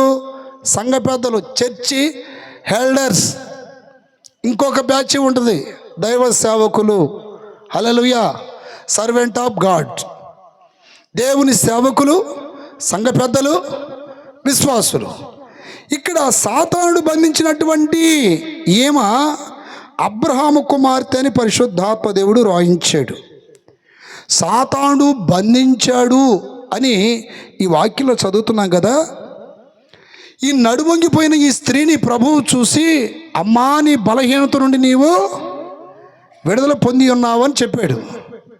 దానికి ముందుకో మాట అంటాడండి, బలహీనపరుచు దయ్యమా. ఏమన్నాడు చెప్పండి? బలహీనపరుచు అంటే దయ్యము పట్టి కూడా మందిరానికి రావచ్చు. ఇప్పుడు ఈమె ఎక్కడుంది? మందిరంలోనే. అర్థమైందా? సమాజ మందిరం అని ఉంటుంది బైబిల్లో. దయ్యం బట్టి కూడా మందిరంలోకి రావచ్చు. హల్లెలూయా. దయ్యం స్వాధీనంలో ఉండి కూడా మందిరంలో పాటలు పాడవచ్చు, మందిరంలో వాక్యం వినొచ్చు, దేవుని బిడ్డగా పిలువబడవచ్చు, సంఘ బిడ్డగా ఆ బిరుదు పొందొచ్చు. మందిరంలో ఉంది. 18 ఏండ్ల ఎక్స్పీరియన్స్ అండి ఆమెకి. చేతులు పైకెత్తి గట్టిగా చెప్పాలి. నేను బాప్తీసం పొంది 18 ఏండ్లు అన్న వాళ్ళు ఎవరైనా ఉన్నారు ఇక్కడ? చేతులు ఎత్తండి. అయ్యా నేను బాప్తీసం పొంది 18 ఏండ్లు అయింది అన్న వాళ్ళు ఒక్కలన్నా ఎత్తట్లేదు. చూడండి, ఎక్కడ పరువు తీస్తాడో పాస్టర్ గారు అసలు చేతులు ఎత్తట్లే. హల్లెలూయా. 18 ఏండ్లు. నేను బాప్తీసం పొంది దగ్గర 20 ఏండ్లు అవుతుందండి. దాని స్తోత్రం. 20 ఏండ్లు దాటింది. హల్లెలూయా. ఎవరు లేరా 18 ఏండ్ల కిందట ఇక్కడ బాప్తీసం పొందిన వాళ్ళు? పెద్దక్కలేదా అమ్మా? మీరందరూ బాగా, మీరెవరు 18 ఏండ్ల కింద బాప్తీసం పొందలేదా? 18 ఏండ్లు అనేది ఎంతేనయ్యా మాకు, ఇంకా బారు మాది అంటే 30 ఏండ్లు 40 ఏండ్లని, అంతే కదా. కానీ ఏమో సర్వీసు 18 ఏండ్లండి. 18 ఏండ్ల నుండి దయ్యం పట్టితే ఆ 18 ఏండ్ల నుండి ఎక్కడికి వస్తుంది అమ్మగారు? కానీ దేవుడి కంట్లో పడింది ఎప్పుడు? 18 ఏండ్ల తర్వాత పడింది ఆయన కంట్లో. అప్పుడు దాకా కంటపడకుండా తిరుగుతూనే ఉంది. ఈ రోజున చాలామంది ఆ పాపాలతో, ఆ తప్పులతో, ఆ దయ్యాలు బట్టి వస్తున్నారు. కానీ ఇంకా దేవుడి కంట్లో పడితే కదా సరుపు పడేది. అలా చెప్పాలి గట్టిగా. దేవుడి కంట్లో పడట్లా. ఎక్కడెక్కడ మీకు చిన్న ఒక జరిగిన అంటే ఒక చిన్న అర్థమయ్యే ఒక నీతి కథ చెప్తానండి. ఒక అతనికి చిలకలు పెంచుకోవడం చాలా మోజంట. చిలుకలు అంటారు చూసారా? చిలుకలు అని చెప్పు, ఇంకా ఎన్నెందుకులే. చిలకలు తెలుసు కదా. ఆ చిలకలు పెంచడం ఆయనకి చాలా మోజు. ప్రతి ఉదయం సాయంత్రం ఆయా సమయాల్లో మేతేసి వాటిని చక్కగా పెంచుకుంటూ ఓ రోజు ఆయనకు ఒక ఆలోచన వచ్చింది, వీటికి ఒక పాట నేర్పాలి అని. ఏం పాట నేర్పాడు తెలుసా? దాని స్తోత్రం. వేటగాడు వస్తాడు,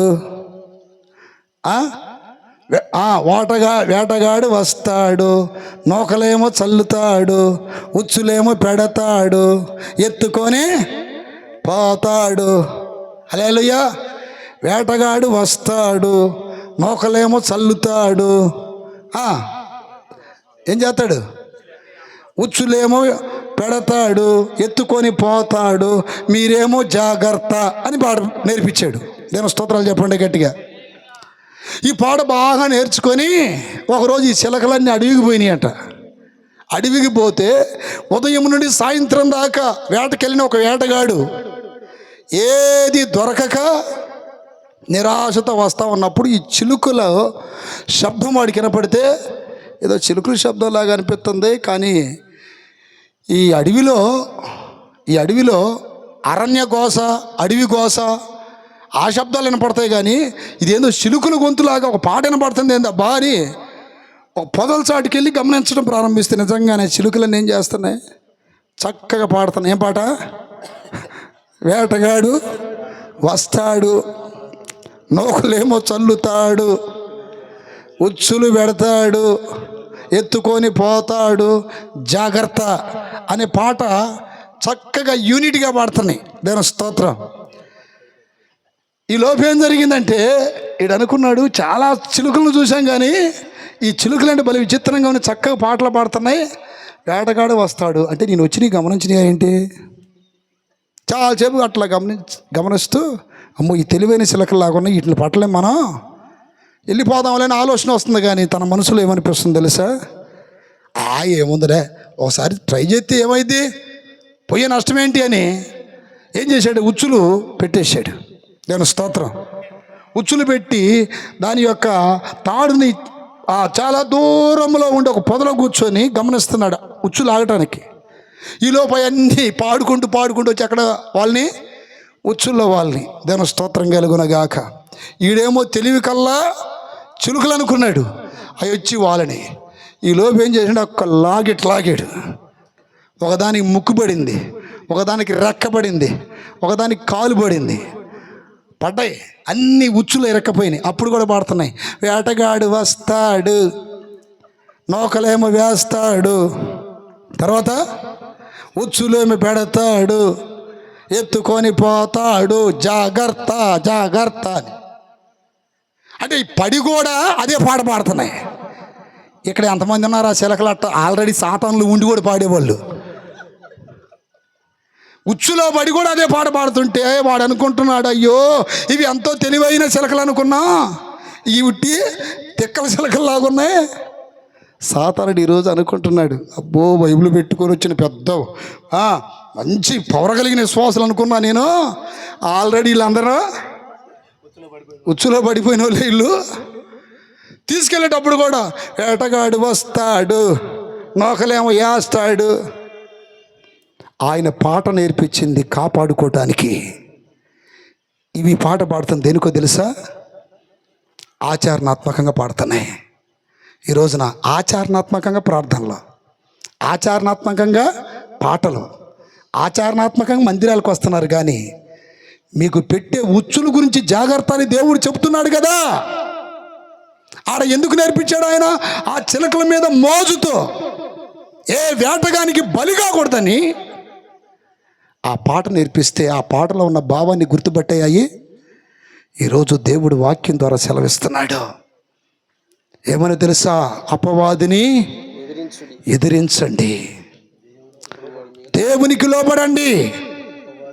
అపవాదిని ఎదిరించమండి అంటే ఆ అపవాది చేతిలో బంధించబడి ఎంతో సుందరుడమ్మ తాను అంటే సాతానుడు దింతిక్క తన్ దింత దేవుని ఆరాధన అనుకుంటున్నారు. మళ్ళీ అది ఆల్రెడీ సాతాను చేతిలోనే ఉన్నారు. అబద్ధాలు ఆడేవాడు ఎక్కడున్నట్టు? సాతాను చేతిలో ఉన్నట్టేగా. చెప్పండి, వ్యభిచరించే వాళ్ళు ఎక్కడున్నట్టు? సాతాను చేతిలో ఉన్నట్టేగా. అన్యాయం అక్రమాలు చేసే వాళ్ళందరూ ఎక్కడ ఉన్నట్టు? దురాశలు కలిగిన వారు ఎక్కడున్నట్టు? సాతాను చేతిలో ఉన్నట్టేగా. ఇప్పుడు ఏమో సాతానుడు అంటే ఆ దయ్యం పట్టగానే ఏమైపోయిందంటే తలకాయి కిందకు వచ్చేసింది. లేవగలుగుతుందా? ఎంత మాత్రం లేవలేకపోతుందంట. ఇప్పుడు ఇట్ట వంగి నడిచే ఒక జంతువు ఉంది. ఏంటిది అది చెప్పండి? పంది. అర్థమైందా? దానికి నా ప్రియదిని బిడ్డలారా మురికి గుంట, అర్థమైందా? మురికి రొస్సు ఈ తప్ప ఇంకే ఏరే లోకం కాదు. అంటే ఏరే లోకం కనపడదు దానికి. అందుకనే యేసయ్య అంటాడు, విలువైనది అంటే ముత్యములు పందువులు ఎదుట వెయ్యొద్దు, విలువైనది కుక్కలకి, పరిశుద్ధమైనది కుక్కలకి పెట్టొద్దని వాక్యం చెప్తుంది. చాలామంది దైవ సన్నిధికి వెళ్తున్నది పందుల్లాగా కుక్కలాగే ఉన్నారు. అర్థమైందా? ఇప్పుడు వీడు కింద కొంగాడంట, నడుము వంగిపోయింది. నడుము దేనికి సాదృశ్యమో తెలుసా మీకు? పేతురు రాసిన మొదటి పత్రిక 1:13 రాయబడింది, కాబట్టి మీ మనసు అనే నడుము కట్టుకొని నిబ్బరమైన బుద్ధి గలవారై యేసుక్రీస్తు ప్రత్యక్షమైనప్పుడు తేబడు కృప విషయమై చాలండి. మనసు అనే నడుము దేనికి సాదృశ్యం అండి? మనసుకి. ఇప్పుడు ఇక్కడ నడుము వంగిపోయిందంటే ఏం వంగిపోయినట్టు? మనసు వంగిపోయింది. ఎటు వంగిపోయింది? పైకి వంగిపోవాలా, కిందకు వంగిపోయింది. దేవుని బిడ్డలు కిందకు చూసేవాళ్ళ, పైకి చూసేవాళ్ళ? చెప్పండి, చెప్పాలండి. పరమ జీవం నాతో, ఏదో పాట ఉంది కదా, పరమ జీవం నాతో. ఆ పాట రాసిన ఆయన ఒక మాట అన్నాడు, తన స్తోత్రం కలుగును గాక. ప్రకాశు యసుడియనని ఆ పాట రాసిన దైవ సేవకుడు ఏమన్నాడంటే, మీ కాళ్ళు భూమి మీద ఉండాలి, మీ కళ్ళు పరలోకంలో ఉండాలి అన్నాడు. చెప్పండి, మీ కాళ్ళు ఎక్కడ ఉండాలి, మీ కళ్ళు ఎక్కడ ఉండాలి? ఆయనే రాసింది ఆ పాట. నాకు అంతగా రాదు ఆ పాట. పరమా జీవం నాకు నీవా, తిరిగి హల్లెలూయా. ఆ ప్రకాశ్ యసుడి అనే ఆ దైవ సేవకుడు అంటాడు, మీ కాళ్ళు భూమి మీద ఉండాలి, కళ్ళు ఎక్కడ ఉండాలి? పరలోకంలో ఉండాలి. ఈ రోజున మీ అందరు నేను ఒక ప్రశ్న అడుగుతున్నా, ఏమి తిందుమో, ఏమి త్రాగుదుమో, ఏమి ధరించుకుందుమో అనే ఆలోచనలు విచారాలు మీకుంటే మీ నడుము వంగిపోయినట్టే. అంటే దయ్యం మీ మీద దాడి చేస్తున్నట్టే. మీకు ప్రార్థన గుర్తురాదు, వాక్యం గుర్తురాదు, సన్నిధి గుర్తురాదు, పరలోకం గుర్తురాదు, ప్రభు అతి త్వరలో రాబోతున్నాడు అది గుర్తురాదు. ఏమి తినేదమ్మా, ఏమి త్రాగేదమ్మా, ఈ ఆలోచనలే వస్తూ ఉంటాయి మీకు. ఇక్కడ సాతాను చేత బంధించబడింది, అంటే పట్టబడింది. ఆ మనసంతా కిందకే. ఇప్పుడు మాకు అనేక సంఘాలు ఉన్నాయి. కొంతమంది విశ్వాసులు నా దగ్గరికి వస్తారు, అయ్యా ప్రార్థనలో ఎదగాలని, దేవుళ్ళు ఎదగాలి, ప్రభు ఇప్పుడు వస్తే ఆయన రాకడ సిద్ధపడాలి అని ప్రార్థన విన్నపాలు కోరేవాళ్ళు, ఆత్మీయంగా ఫలించాలి, ఎదగాలని అడిగేవాళ్ళు కొద్దిమంది. కానీ ఎక్కువ మంది ఏం చేస్తారంటే ఈ భూ సంబంధమైనవే. అర్థమైంది? ఈ భూ సంబంధమైనవి. నేను ఒక స్థలం కొనాలని ప్రార్థన చేయి పాస్టర్ గారు, నేను ఒక ఇల్లు కట్టుకోవాలని ప్రార్థన చేయి, మా పిల్లలకు పెళ్ళిళ్ళు అవ్వాలని ప్రార్థన చేయి, నేను ఒక కారు కొనుక్కోవాలని ప్రార్థన చేయి, నేను ఒక బైక్ కొనుక్కోవాలని ప్రార్థన చేయి, మా పిల్లలకి నవోదయ స్కూల్లో ఏం కావాలి, సీట్ రావాలని ప్రార్థన చేయి. ఇలాంటి వాళ్ళ మనసు అంతా ఏమైపోయిందండి? వంగిపోయింది, కిందకు చూస్తున్నాయి. అర్థమైందా? మన పౌరత్వం అక్కడుంది. కొలస్సీలకు రాసిన పత్రిక 3వ అధ్యాయంలో, మీరు క్రీస్తుతో కూడా లేపబడితే పైనున్న వాటినే కదా ఎతకాల్సింది. కానీ కిందన్న వాటిని ఎతుకుతున్నాయంటే ఏ దయ్యం పట్టింది నీకు? సాతాను నిన్ను ఎప్పుడు బంధించాడు? ఆమెనైతే 18 ఏళ్ళు అట్ట బంధించి. అందుకని ఆమె ఆలోచనలో తలంపులని ఏ కాడికి భూ సంబంధంగానే ఉన్నాయి, భూ సంబంధంగానే ఉన్నాయి. ఈ పంది అనే ఈ జంతువు, ఈ జీవి సచ్చే రోజున మాత్రమే పైకి చూసిద్ది. అది చచ్చే రోజున మాత్రమే. అప్పుడు దాకా మురిగుంట్లో మూతి పెట్టి ఓ అని తిరుగుతూ ఉంటుంది. ఈ రోజున ఈ పందులు లాంటి వాళ్ళు విశ్వాసులు చాలామంది సంఘాల్లో ఉన్నారు. చాలామంది ఇప్పుడు ఏమో దయ్యం బట్టి ఆ సాతాను చేత బంధించబడి మందిరంలో ఉన్నట్టుగా ఈ రోజున చాలామందికి భూ సంబంధమైనవే కావాలి. మేము ఆత్మీయంగా ఫలించాలయ్యా, మాకేందో ఆ తలంపులు రావట్లే, ఈ తలంపులు వస్తున్నాయి భూ సంబంధమైనవి. అసలుకి ఏంటి ఈ తలంపులు? ఏంటి మాకు ఈ తలంపులు? లోకస్తులు కదా వచ్చాయి. మేము మారు మనసు పొందాం, బాప్తిసం పొందాం, పరిశుద్ధాత్మ పొందాం, మా ఆలోచనలన్నీ ఇట్టున్నాయండి దరిద్రంగా. సాతానుడు ఏదో మమ్మల్ని మోసమో చేస్తున్నాడు, అయ్య గారు ప్రార్థన చేయండి అని అలా అడిగే ఆ మహాభక్తులు ఎంతమంది? మీ మనసు వంగిపోతుంది అంటే సాతానుడు పట్టేసుకున్నాడు. నువ్వు ఒక చర్చికి రాబట్టి 5 ఏండ్లు అయి ఉండొచ్చేమో, 10 ఏండ్లు అయి ఉండొచ్చేమో, 20 ఏండ్లు అయి ఉండొచ్చేమో. నువ్వు దేని గురించి చింతిస్తున్నావు? దేని గురించి విచారిస్తున్నావు? దేని గురించి బాధపడుతున్నావు? దేని గురించి కృంగిపోతున్నావు?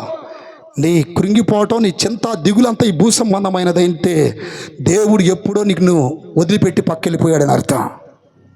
ఈ రాత్రి నువ్వు ఏడవాలి. అర్థమైందా? ఒక ఫ్రిడ్జ్ కొనుక్కొని దాన్ని బట్టి సంతోషపడతావా? ఈ లోక సంబంధమైనవి అడగక మునిపే ఇస్తానన్నాడే దేవుడు.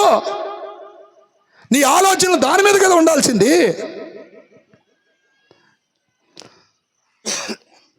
మీరు మీ తండ్రి యగు అపవాది సంబంధులని ఎందుకన్నాడు ప్రభు? మొదట యోహాను సువార్త 8:44 అంటాడు.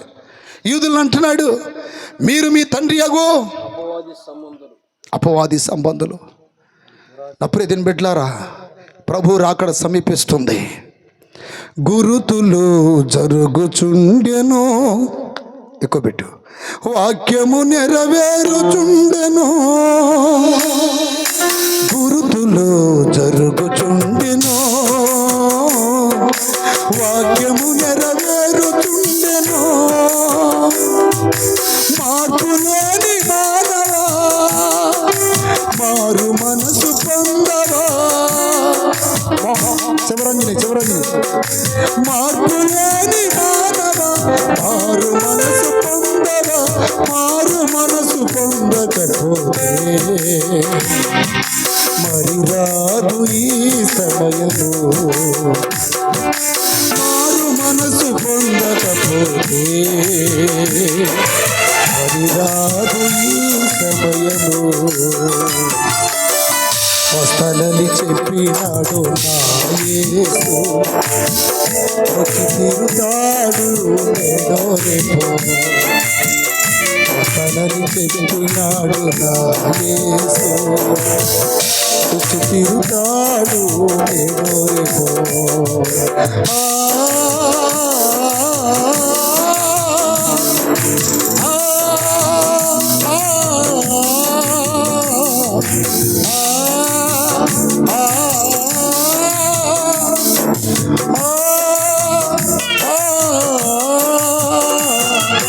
గురుకులు జరుగుతున్నవి, వాక్యము నెరవేరుతున్నది. గురుకులు జరుగుతుండెను, వాక్యము నెరవేరుతుండెను.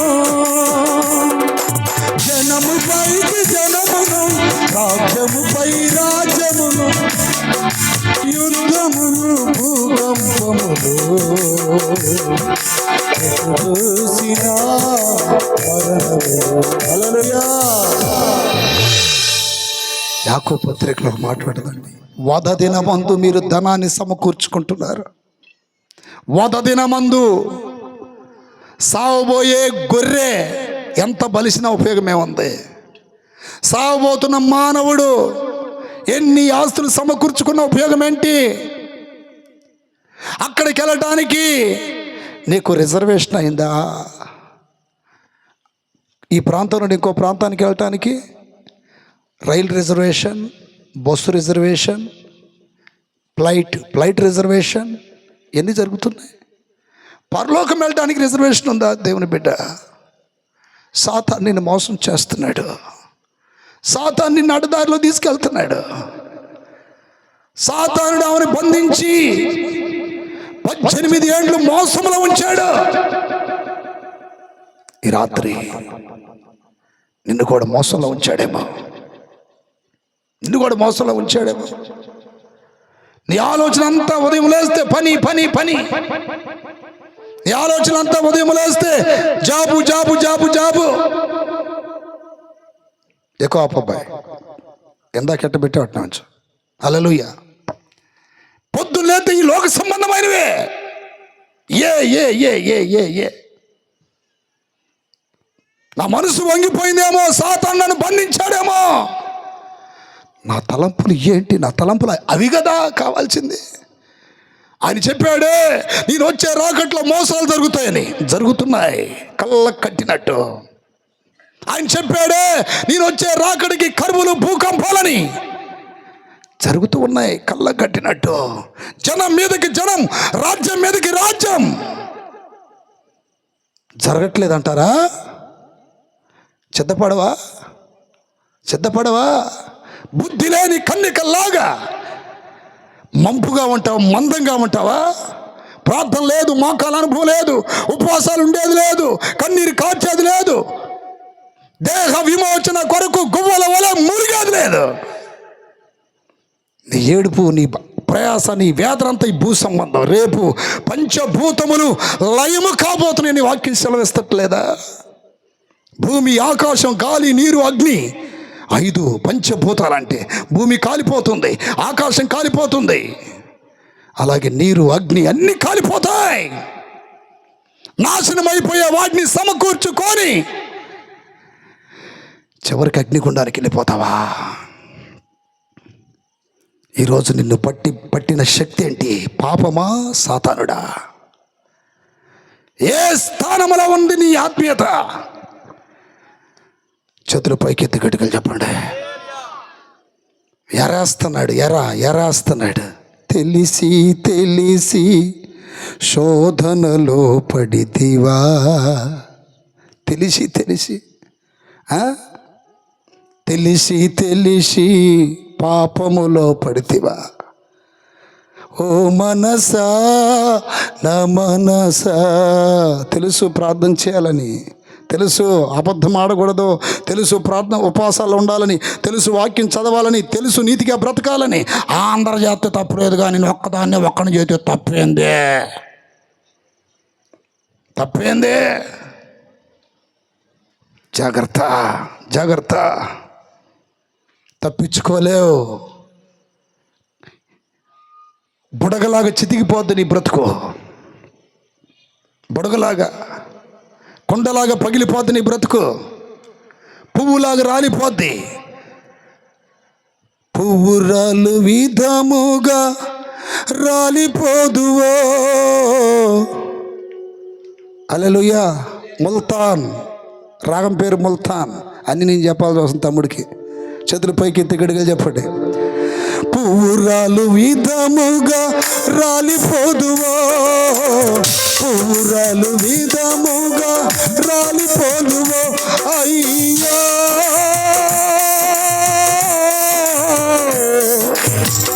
మానవా మాయరా ఇది, మాయరా మాయరా ఇది, మాయరా.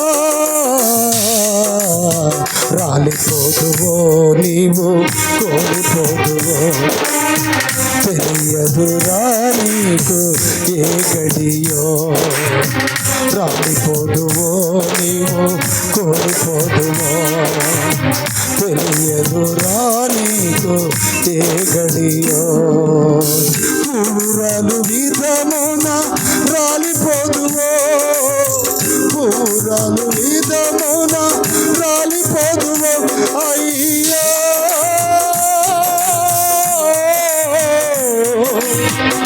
మానవా మాయరా ఇది, మాయరా మాయరా ఇది. హల్లెలూయా. రాలిపోదువో నీవు, కూలిపోదువో, తెలియదురా నీకు ఏ గడియో. అది నాది, ఇది నాది, అది నాది అంట. ఏదిరా నీది? నీ ప్రాణం కూడా నీది కాదు, నీ ప్రాణం కూడా నీది కాదు బిడ్డ. ఎప్పుడు రాలిపోతావో తెలియదు. మంచిగా బ్రతుకు, మేలుకరంగా బ్రతుకు, అనేకులకు దీవెనకరంగా బ్రతుకు. ఎదవ బ్రతుకు బ్రతకమాక, స్వార్థ బ్రతుకు బ్రతకమాక. దేవుని స్తోత్రం కలుగునగాక. హల్లెలూయా. వెలుగుగా బ్రతుకు, ఉప్పులాగా బ్రతుకు, అనేకులు కోరుకునేటట్టు బ్రతుకు, సుగంధంలాగా బ్రతుకు, గంధపు చెట్లాగా బ్రతుకు, పుష్ప పరిమళాలాగా బ్రతుకు. అనేక మంది వాసన చూస్తారు, అనేక మంది నీ వెలుగులోకి వస్తారు, అనేక మంది నీ రుచిని ఆస్వాదిస్తారు. కుక్క బ్రతుకుతుంది, నువ్వు బ్రతుకుతున్నావు అన్నట్టు బ్రతకమాక. దేవుని స్తోత్రం కలుగునగాక. సాతాను చేత బంధించబడుతున్నారు చాలామంది. క్రైస్తవులలో సాతాను చేత బంధించబడ్డారంటే గుర్తేంటి తెలుసా? వంగిపోతున్నారు. సేవకుడికి ఈజీగా అర్థమైపోద్దండి. ఈ విశ్వాసులు ఎప్పుడు ఈ భూ సంబంధమైనవి అడుగుతున్నారే నా దగ్గరికి వచ్చి, పర సంబంధమైన అస్సలు అడగరే. పిల్లలుగా ఉన్నారు. ఇంకా వాళ్ళకి ఏ పేరు పెట్టాడు దేవుడు? బలహీనులు. ఎవరండి? ఒక పాస్టర్ గారు ఒక కుర్రోడి దగ్గరికి వెళ్ళి, ఏరా అయ్యా మారుమనసు పొంది బాప్తిసం పొందయ్యా అంటే, చూద్దాంలయ్య గారు ఎప్పుడు అడిగినదే మాట అంటున్నాడంట. ఏంట్రా చూసేది? అసలు నువ్వు రక్షణ పొందడానికి ఇలా కారణం ఏంటి చెప్పురా. నీలో ఉన్న ఆశ ఏంటి? ఏదైనా ఆశ నెరవేరిన తర్వాత రక్షణ పొందాలనుకుంటున్నావా? అసలు నీలో ఉన్న ఆశ ఏంటి అని అడిగితే వాడు అన్నాడంట, నాకు ఒక భార్య కావాలండి, 2 పిల్లలు కావాలండి, 3 బెడ్రూములు రూము కావాలండి, హల్లెలూయా, 4 సున్నాలు కలిగిన జీతం కావాలండి, 5 రోజులు ఉద్యోగం కానీ పని కానీ కావాలండి హల్లెలూయా చెప్పండి గట్టిగా, హల్లెలూయా. నీకు అర్థమైందా? ఏమన్నాడు? ఒక భార్య కావాలి, 2 పిల్లలు కావాలి, 3 బెడ్రూములు కావాలి, 4 సున్నాలు కలిగిన జీతం కావాలి, 5-6 రోజులు ఉండే పని కావాలండి, లేకపోతే జాబ్ కావాలండి అన్నాడంట. పాస్టర్ గారు అన్నాడంట, 7 అడుగులు గుంట కూడా వద్దా నీకు అన్నాడంట. ఏమన్నాడు చెప్పండి? చప్పట్లు కొట్టేటంటే వాడికి చేతులు పైకి ఎత్తి గట్టిగా చెప్పాలి. మనిషి 6 దగ్గరికి వచ్చి ఆగిపోతున్నాడు. మనిషి 7 అడుగుంట్ల గుంట వద్దా, అది గుర్తులేదా, అది వద్దా నీకంటే ఇకేం ఆలోచిస్తాడండి వాడు? పాస్టర్ గారు సాగు కోరుకుంటున్నారా? దేవుని స్తోత్రం. కాళ్ళు భూమి మీద, ఆ దైవజనుడు ఎంత అనుభవంతో చెప్పాడు చూడండి. కాళ్ళు భూమి మీద, కళ్ళు ఎక్కడ ఉండాలి? పరలోకం మీద. కానీ ఈరోజు నీ కాళ్ళు ఎక్కడ ఉంటున్నాయి, కళ్ళు ఎక్కడ ఉంటున్నాయి? దేవుని స్తోత్రం. చేతులు పైకి ఎత్తి గట్టిగా చెప్పండి. పిల్లలు ఇసుకలో గూళ్ళు కట్టుకొని నానా నేను ఒక ఇల్లు కట్టుకున్నా చూద్దురా అంటే, అబ్బా భలే కట్టావు అంటారు చూడండి తల్లిదండ్రులు. బాగా కట్టావు నానా. కొంతమంది విశ్వాసుల దగ్గర మేము కూడా ఏం చేస్తాం, వీళ్ళు పిల్లలు అనుకుని సైలెంట్గా ఉండాల్సి వస్తుంది. అసలు విషయాలు చెబితే బాధపడతారని. దాని స్తోత్రం. ఏ మైండ్తో ఉన్నారు? ఇంకా పిల్ల మైండ్తోనే. అన్నా ఇదిగో నేను గూడు కట్టుకున్నాను, బాగానే ఉంది, ఓకే ఓకే ఓకే. అన్నా ఇదిగో నేను అంతకుముందు 1 గంట ప్రార్థన చేసేవాడిని, ఇప్పుడు 3 గంటలకు వచ్చా, షబాస్. అది కదా కావాల్సింది, చప్పట్లు గట్టిగా. అంతకుముందు ఎప్పుడో 9 గంటల ప్రార్థన అయితే 11 గంటలకు వచ్చేవాడిని, ఇప్పుడు 8 గంటలకే వచ్చే కూర్చుంటున్నారు. ఇది కదా కావాల్సింది. హల్లెలూయా. అంతకుముందు వారానికి ఏదో 2-3 గంటలు వచ్చి మందిరంలో ఉండేవాడిని, ఇప్పుడు సమయం దొరికినప్పుడల్లా మందిరంలో పరిచర్య చేస్తున్నా. ఇది కదా కావాల్సింది. సాతానుడు బంధించేసేసాడు. నీ కళ్ళు ఎటు చూస్తున్నాయి? కిందకు చూస్తున్నాయి. యేసయ్య ఆమెను బాగు చేసిన తర్వాత చక్కగా నిలబడిందంట. చప్పట్లు కొట్టండి. చక్కగా నిలబడి ఏం చేసింది? దేవుని మహిమపరిచింది. చప్పట్లు కొట్టాలి గట్టిగా. హల్లెలూయా. దేవుని ఏం చేసిందండి? యేసునామము జయం జయము, సాతాను శక్తులు లయం లయము. యేసునామము జయం జయము, సాతాను శక్తులు. హల్లెలూయా హోసన్నా హల్లెలూయా హల్లెలూయా హల్లెలూయా హోసన్నా. ఆమేన్. మనిషిని పట్టుకునే ఒక శక్తి పాపమైతే, మనిషిని పట్టుకునే ఒక శక్తి సాతానుడైతే, ఈ 2 బ్రతికి ఉన్నప్పుడు జరిగే విషయాలు. బ్రతికి ఉన్నప్పుడు మనుషులను పట్టుకునేది పాపము, 2 సాతానుడు. సచ్చిన తర్వాత కూడా పట్టుకుంటుంది. అదే పాతాళం. అదే పాతాళం. యోబు గ్రంథం 24వ అధ్యాయం 19వ వాక్యం చదవండి. అప్పుడే దీని బిడ్డలారా. యోబు గ్రంథం 24:19. అనావృష్టి చేతను ఉష్ణము చేతను మంచు నీళ్లు ఎగచిపోవునట్లు పాతాళం పాపము చేయవారిని, పాతాళము పాపము చేసేవారిని పట్టుకొనును. అబ్బో, ఎవరిని పట్టుకుంటుందంట? అది ఎవరినంటే వాడిని పట్టుకోదు. ఆజ్ఞ అతిక్రమించిన పాపిని పట్టుకుంటుంది, దుర్నీతితో బ్రతికే పాపిని పట్టుకుంటుంది, స్వనీతి పరుడైన పాపిని పట్టుకుంటుంది, లోకనీతిని అనుసరించిన పాపిని పట్టుకుంటుంది, దుర్నీతిలో బ్రతుకుతున్న పాపుల్ని, విశ్వాసం లేని పాపములను పట్టుకుంటుంది, మేలైంది చెయ్యి నెరిగి చెయ్యిని పాపులను పట్టుకుంటుంది. అప్పుడే దీని బిడ్డలారా, ఇలాంటి పాపులను పట్టుకుంటుంది పాతాళం. పాతాళం ఎలా ఉంటుందండి? పట్టుకుంటే పాతాళం ఎలా ఉంటుంది? ఎగ్జాంపుల్, లాజరు ధనవంతుడు. వాక్యం చెప్తుంది చూడండి. లోకాసు వార్త 16వ అధ్యాయం 23వ వాక్యం ఒకసారి చదువుతారా? దేవుని స్తోత్రం. పాతాళం ఎలా ఉంటుందో మీకు చెప్తాను. 22 కూడా చదవండి. 16:22. 16:22-23. ఆ దరిద్రుడు చనిపోయి దేవదూతల చేత అబ్రహాము రొమ్మున అనుకుంటూ కొనిపోబడిను. ధనవంతుడు కూడా చనిపోయి పాతి పెట్టబడిను. అప్పుడు అతడు పాతాళంలో బాధపడుచు కనులెత్తి దూరం నుండి అబ్రహామును అతని రొమ్మును అనుకుని లాజరును చూచి, తండ్రి అయిన అబ్రహమా. చాలండి. 23. పాతాళంలో బాధపడుచు. పాతాళం పట్టుకుంటే ఏం చేసిద్దంట? బాధే. ఏంటన్నా బాధ ఏముంది, 4 రోజులే కదా, ఇప్పుడు పడుతున్నాం కదా 4 రోజులు బాధ. భార్యతో బాధపడట్లేదా, పిల్లలతో బాధపడట్లేదా, అప్పులను బట్టి బాధ, రోగాలను బట్టి బాధలు పడుతూనే ఉన్నాగా అంటే ఈ బాధలకు ముగింపు ఉంది చిన్నోడా. ఈ బాధలకి ముగింపు ఉంది ఒక చిన్నమ్మ.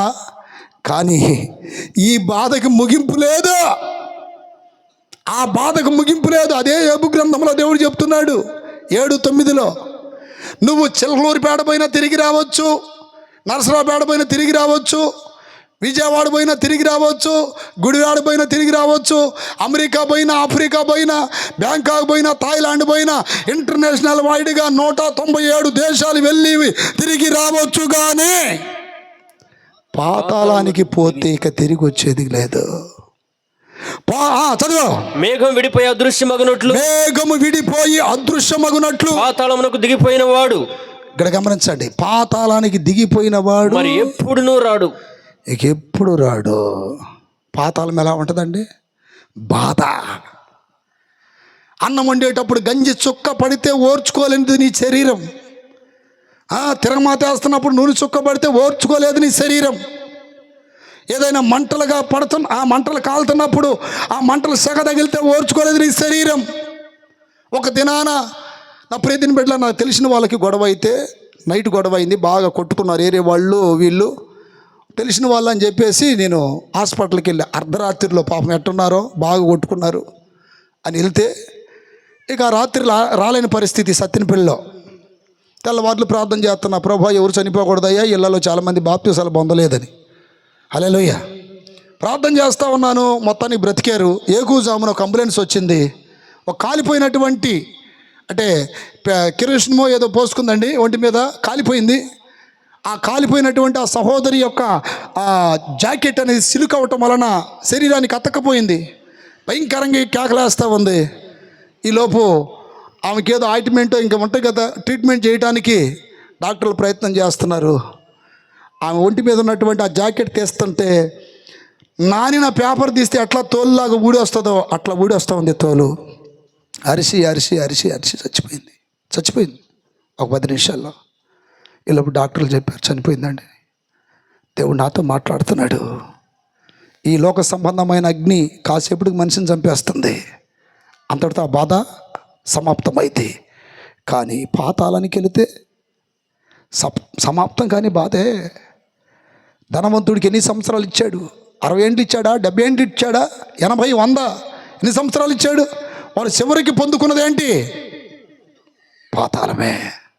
లోకములో ధనవంతుడిగా బ్రతికాడు. లోకములో లారీలు ఉండొచ్చు, కార్లు ఉండొచ్చు, ఇంకోటి ఉండొచ్చు. వాడు చివరికి పొందుకుంది ఏంటి? దరిద్రుడికి తినటానికి భోజనం లేదు, కట్టుకోవడానికి సరైన వస్త్రాలు లేవు, వాడు సంపాదించుకుంది ఏంటి? పరదేశ్.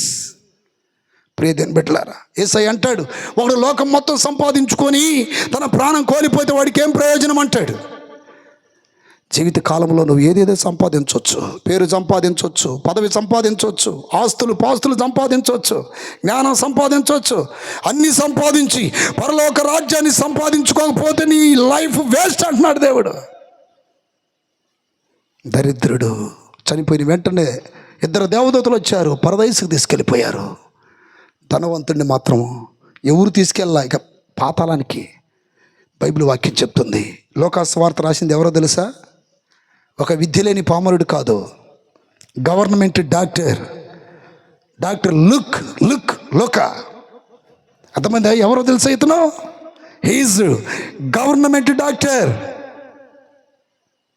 గొప్ప విద్యావేత్త రాసిన స్వార్థ. అది లోకాస్వార్త, పరిశుద్ధాత్మ ప్రేరణతో. దేవుని స్తోత్ర. పాతాళం అంటే తిరిగి రానిది. అక్కడికి వెళ్ళకుండా ఉండాలి. నువ్వు రోజు కన్నీళ్ళు విడిచి ప్రార్థన చేసుకో. అయ్యో, ధనవంతుడు ఏం చేసి ఉంటాడు? అయ్యా నాకు అది కావాలి, ఇది కావాలి, ఇంకా 4 ఇల్లు కొనాలా, ఇంకా 4 అది కొనాలా, ఇది కొనాలా. ఓరే దరిద్రుడా, నువ్వు ఇవన్నీ కొనుక్కున్నావు కానీ అది లేకుండా పోయారా నీకు లాస్ట్కి. కానీ ధనవంతుడు అట్లా ఆలోచించాడు. అంటే వాడి నడుమేమైపోయింది? వంగిపోయింది. దరిద్రుడు ఇలా చూస్తున్నాడు. దాని స్తోత్రం. ధనవంతుడు ఎప్పుడు చూశాడు? కనులెత్తి పాతాళానికి వెళ్ళినప్పుడు చూశాడు, కన్నులెత్తి తండ్రి అయిన అబ్రహామా, నీ ప్రక్కనున్న లాజరు యొక్క వ్రేలు నీళ్ళలో ముంచి ఒక్క చుక్క నా నోట్లో వేయమనయ్యా అంటే, కుమారుడా, ఎంత చక్కని సమాధానమో చూడండి. మై సన్, నీ జీవిత కాలం అంత లగ్జరీ లైఫ్, ఇష్టం వచ్చినట్టు బ్రతికా. మందిరానికి వెళ్ళావు, పాస్టర్ గారు చెప్తున్నా వాక్య ప్రకారం బ్రతకలా నువ్వు. నా ఇష్టం అయితేనే పాస్టర్ నాకు నచ్చినట్టు చెప్తేనే నువ్వు వాక్యం, లేకపోతే నన్ను చర్చికి రాను, లేకపోతే నీ మాట విన్నా అన్నట్టు అట్నే బ్రతుకు. రేపు నీ గతి ఏమైపోద్దో చూడు. ఇక్కడ విశ్వాసులకు తండ్రి అనబడుతున్న అబ్రహాం అంటున్నాడు, కుమారుడా, నీ జీవిత కాలం అంతా నీకు ఇష్టం వచ్చినట్టు సుఖమా. మోకాలు ఉంచడం చేత కాదు, బిల్డప్పులు. చేతులు ఎత్తడం చేత కాదు, బిల్డప్పులు. గట్టిగా 2 గంటలను మోకాలు ఉంచా. ఈ మధ్య నాకు కాలు నొప్పి వచ్చిందండి, బండి తోలి కారు అప్పుడప్పుడు డ్రైవర్ లేనప్పుడు నేనే తోలుకుంటాను. ఆ మధ్య కారు రిపేర్ అయిపోయింది. రిపేర్ అయినప్పుడు బాగా హార్డ్ అయింది క్లచ్. దాదాపు ఆ నొప్పి ఇప్పుడు కూడా ఉంది. మోకాలు ఉంచడానికి నా వల్ల కాల. 2 రోజులు వంచలేకపోతే నాకు అర్థమైపోయింది, నేను మోకాలు ఉంచితే కొన్ని కార్యాలు జరుగుతున్నాయి. మోకాలు వంచకుండా ఒకవేళ ఇది సాతాను మోసమేమో, కావాలని ఆ మోకాలను అలా ఉంచితే 2 రోజులు బాధపడ్డా కానీ 3వ రోజు లైన్లోకి వచ్చింది. చప్పట్లు కొట్టండి. హల్లెలూయా. సుఖమొద్దు. ఇక్కడ భూమి మీద సుఖపడ్డ ప్రతి గాడిద ఎక్కడ పోతున్నాడు? పాతాళమే. హల్లెలూయా. కొంతమంది వ్యర్థంగా ప్రయాసపడుతున్నారు, పని దగ్గర ప్రయాసపడతారు, ఉద్యోగాల దగ్గర ప్రయాసపడతారు. కాలేదు పాస్టర్ గారు, అమ్మో అయ్యో అస్సలు ఖాళీ ఉండట్లా. ఖాళీ ఉండదు, ఉండే రోజు వస్తాగు. దేవుని స్తోత్రం. అస్సలు ఖాళీ, ప్రార్థన చేసుకోవడానికి ఖాళీ లేదు, తినడానికి ఖాళీ లేదు, నిద్రపోవడానికి ఖాళీ లేదు, మందిరానికి రావడానికి అస్సలు ఖాళీ లేదు. ఖాళీ చేపిస్తాడు ఆగు. దేవుని స్తోత్రం. ఖాళీ చేపించే రోజు వస్తాగయ్యా. ఇప్పుడు వాడికి అన్నీ ఖాళీ చేసి దిగంబరగా పోయి నరకంలో చిందులేస్తాడు. అబ్బో అయ్యో అమ్మో అని కొంతమందిని కొడతా ఉండి చూడండి, అక్కడ ఎగురుతారు, అబ్బో అయ్యో అని గంతులేస్తున్నాడు అక్కడ. ఈ మాటలో చెవులు గలవాడు వినును గాక. ఏది చూసి మురిసిపోతున్నావు? ఏది చూసి అతిశయిస్తున్నావు? అందమా, ఆస్తియా, పదమా, జ్ఞానమా? అవన్నీ వేస్టే. అది సంపాదించుకో. నేను స్తోత్రం కలుగునగాక. హల్లెలూయా. పాతాళం పట్టుకుంటుంది. బ్రతికినప్పుడు పాపము సాతాను పట్టుకుంటాడు. సచ్చిన తర్వాత నీ జీవితం పరిశుద్ధంగా వెళ్ళకపోతే పాతాళం పట్టుకుంటుంది నేను. అది తప్పించుకోవాలి నువ్వు. నేను స్తోత్రం. అది తప్పించుకున్నవాడే గొప్ప ధనవంతుడు, అది తప్పించుకున్నవాడే గొప్ప జ్ఞాని. కిందనున్న పాతాళమును తప్పించుకొని, సామెతలు 24:15. క్రిందనున్న పాతాళమును తప్పించుకున్న వలనని బుద్ధిమంతుడు పరమునకు వెళ్ళే జీవ మార్గము నడుచుకొనును. చేతుల పైకెత్తి గట్టిగా చెప్పండి హల్లెలూయా. నా ప్రియమైన బిడ్డలారా, తప్పించుకోవాలి మనం. అగ్ని జ్వాలల మధ్య యాతన పెట్టబడుతున్నాను. అగ్ని జ్వాలలు అంటే ఏంటండి? ఇప్పుడు గ్యాస్ స్టవ్ వెలిగించినప్పుడు బ్లూ ఫేమ్ వస్తుంది చూడండి. ఆ సెగ బాగా మండినప్పుడు బ్లూ కలర్లో, దట్ ఈజ్ జ్వాల, ఫ్లేమ్. దాని మీద అటు చేయబెట్టండి, ఎట్లా ఉంటుందో. ఆ గ్యాస్ స్టవ్ మీద ఆ సిమ్లో పెట్టకుండా పూర్తిగా అట్ట పెట్టండి, బ్లూ కలర్లో వస్తుంది ఫ్లేమ్. అసలు అట్ట పట్టండి. అంతకంటే ఘోరాతి ఘోరమైన అగ్ని జ్వాలల మధ్యలో యాతన పెట్టబడుతున్నాడు ఈ ధనవంతుడు. ఎందుకంటే వాడిని భూమి మీద పాపం పట్టుకుంది, సాతానుడు పట్టుకున్నాడు. అలాగే చచ్చిపోయాడు చివరికి. రోజు ఏడవాల ప్రార్థనలో, అయ్యా నీకు నచ్చని క్రియలు నాలో ఉండి తీసే అయ్యా. దాని స్తోత్రం కలుగును గాక. చివరగా ఎవరు పట్టుకోవాలి తెలుసా నిన్ను? దేవుడు పట్టుకోవాలి. 73వ కీర్తన 23వ వాక్యం చివరిగా చదవండి. 73:23. దేవుని స్తోత్రం కలుగును గాక. అయినను నేను ఎల్లప్పుడూ నీ యొద్దనున్నాను, నా కుడి చేయి నువ్వు పట్టుకొని ఉన్నావు, నీ ఆలోచన చేత నన్ను నడిపించెదవు. చేతులు పైకెత్తి గట్టిగా చెప్పాలి. నీ ఆలోచన చేత నన్ను నడిపించెదవు, తర్వాత మహిమలో నీవు నన్ను చేర్చుకొందువు. మీకు అర్థమైందా? ఈ భూమి మీద మనుషులను పట్టుకుంటుంది. 1 పాపం, గట్టిగా చెప్పండి అమ్మా. 1 రెండోది సాతానుడు, 3 పాతాళం. చివరికి అసలు నేను పట్టుకోవాల్సింది ఎవరో తెలుసా? దేవుడు. దేవుడు ఆసాపు అంటున్నాడు ఏమని? నీ ఆలోచన నీ ఆలోచన చేత అంటే దేవునికి ఇష్టం వచ్చినట్టు నడవాలి. నీ ఆలోచన చేత నన్ను నడిపించేదవు, తర్వాత మహిమలో నీవు నన్ను చేర్చుకొందువు. తర్వాత మహిమలో నన్ను చేర్చుకొందువు. చప్పట్లు కొట్టండి గట్టిగా. తర్వాత మహిమలో నీవు నన్ను చేర్చుకొందువు. ఆకాశం మందు నీవు తప్ప నాకు ఎవరున్నారు? పట్టుకునేది లేదా అక్కడ? అయినను నేను ఎల్లప్పుడూ నీ యొద్దనున్నాను, నా కుడి చేయి నువ్వు పట్టుకొని ఉన్నావు. అది ఒక్కటి కావాలా? దేవుడు పట్టుకోవాలి. దేవుడు పట్టుకోవాలంటే ఇదిగో ఈ 3 వదలాలి నువ్వు. దేవుని స్తోత్రం. 3 వదలాలంటే సాధ్యమైతే మీకు? సాధ్యమైతే గొంగలి దుప్పటి పట్టుకోవాలని పోయాడు, వాడిని ఏం పట్టుకుంది? ఎలుగుబంటి పట్టుకుంది. విడిపించుకోవాలని సాధ్యమైతే? సాధ్యము కాదు. చేతులు పైకెత్తి గడిగలు చెప్పండి. సాతాను చేతుల నుండి విడిపించబడాలంటే దేవుని యొక్క వాక్యం కావాలి. చప్పట్లు కొట్టాలి గట్టిగా. పాపము నుండి విడిపించబడాలంటే యేసు రక్తము కావాలి. దాని స్తోత్రం. అలాగే నా ప్రియ దేవుని బిడ్డలారా, చివరికి పాతాళం నుండి మనం విడిపించబడాలంటే యేసయ్య పునరుద్ధానము కావాలి. హల్లెలూయా. అర్థమైంది మీకు? ఒకటి మనము సాతాను నుండి విడిపించబడాలంటే వాక్యము కావాలి, అంటే యేసయ్య వాక్కు కావాలి. ఈ లోకములో ఎంతోమంది రకరకాలుగా దేవుళ్ళని పిలువబడుతున్నా ఈ రోజున రౌడీలని, వ్యభిచారులను, పరిగిమాలను అందరిని మారుస్తుంది యేసు వాక్యం. దాని స్తోత్రం కలుగునగాక. వాక్యము బ్రతికిస్తుంది, వాక్యం పరిశుద్ధపరుస్తుంది, వాక్యం పాపం నుండి మనిషిని కాపాడుతుందండి. ఈ రోజున ఇక్కడ కూర్చున్న వాళ్ళందరూ ఒకప్పుడు ఎలాంటి వాళ్ళు? మీకు తెలీదా మీరు ఎలాంటి వాళ్ళు? నాకు తెలీదా నేను ఎలాంటి వాడినో? ఈరోజు నన్ను మార్చింది ఎవరు? దేవుని స్తోత్రం. సాతాను చేతుల్లో నుండి విడిపించబడాలంటే వాక్యం కావాలి, వాక్యంతో కడగబడాలి. అలాగే పాపం నుండి విడిపించబడాలంటే యేసు రక్తముతో కడగబడాలి. అలాగే నా ప్రియ దేవుని బిడ్డలారా, పాతాళం తప్పించుకోవాలంటే యేసయ్య పునరుద్ధానము చెందాలి. హల్లెలూయా. యేసయ్య పునరుద్ధానము చెందాలి. అందుకని యేసయ్య భూమి మీదకి వచ్చి ఆయన వాక్యం చెప్పాడు, రెండోది ఆయన రక్తము కార్చాడు, మూడోది ఆయన పునరుద్ధానుడై లేచాడు. ఈ రాత్రి వాక్యం మీద ప్రియ దేవుని బిడ్డలారా, అందరి పైకి లేచి నిలబడండి.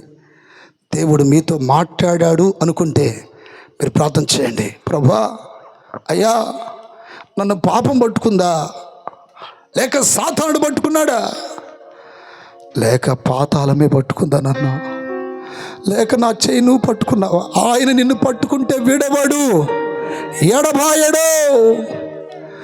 ఆయన నిన్ను పట్టుకుంటే ఆయన అంటున్నాడు చివరిగా, ఆ వాక్యం చదవండి. నా గొర్రెలు నా స్వరము వినును, అవి నన్ను వెంబడించును, వాటికి నేను నిత్య జీవిస్తాను, నా చేతుల నుండి ఎవరు వాటిని అపహరింపలేరు. ఎవరు అపహరింపలేరు. చేతుల పైకెత్తి ప్రార్థన చేయండి. అయ్యా, పాపం చేత పట్టబడ్డానేమో. స్తోత్రం, స్తోత్రం. ప్రార్థన చేయి. పాపము చేత పట్టబడ్డానేమో, సాతాను చేత పట్టబడ్డానేమో, పాతాళం చేత పట్టబడ్డానేమో. వాటన్నిటి నుండి విడిపించి నాయన నన్ను, ప్రభా నువ్వు పట్టుకో నాయన, నువ్వు నన్ను పట్టుకో ప్రభా. పాపంలో నేను పట్టబడితే ఆ పాపమునకు జీతం మరణం కదా. ఆ పాపమునకు జీతం జీవగ్రంథంలో పేరుండదు కదా. ఆ పాపం వలన ఇల్లులు కూలిపోతాయి కదా. ఆ పాపం వలన శాంతి ఉండదు కదా. ఆ పాపం వలన నెమ్మది ఉండదు కదా. ఆ పాపం వలన ఆరోగ్యం ఉండదు కదా.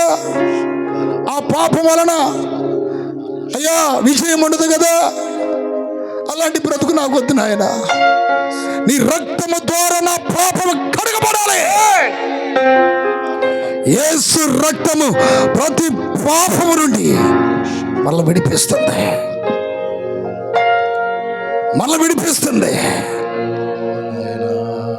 దేవుని యొక్క వాక్యము స్తోత్రం సాతాను సంఖ్యల నుండి నిన్ను విడిపిస్తుంది.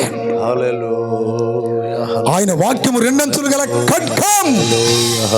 ఈ వాక్యమే నన్ను బ్రతికించాను, బాధల్లో నెమ్మది కలుగు చేసాను. హల్లెలూయా. వాక్యం వినాలి, వాక్యం చదవాలి, వాక్యం ప్రకటించాలి. హల్లెలూయా, హల్లెలూయా.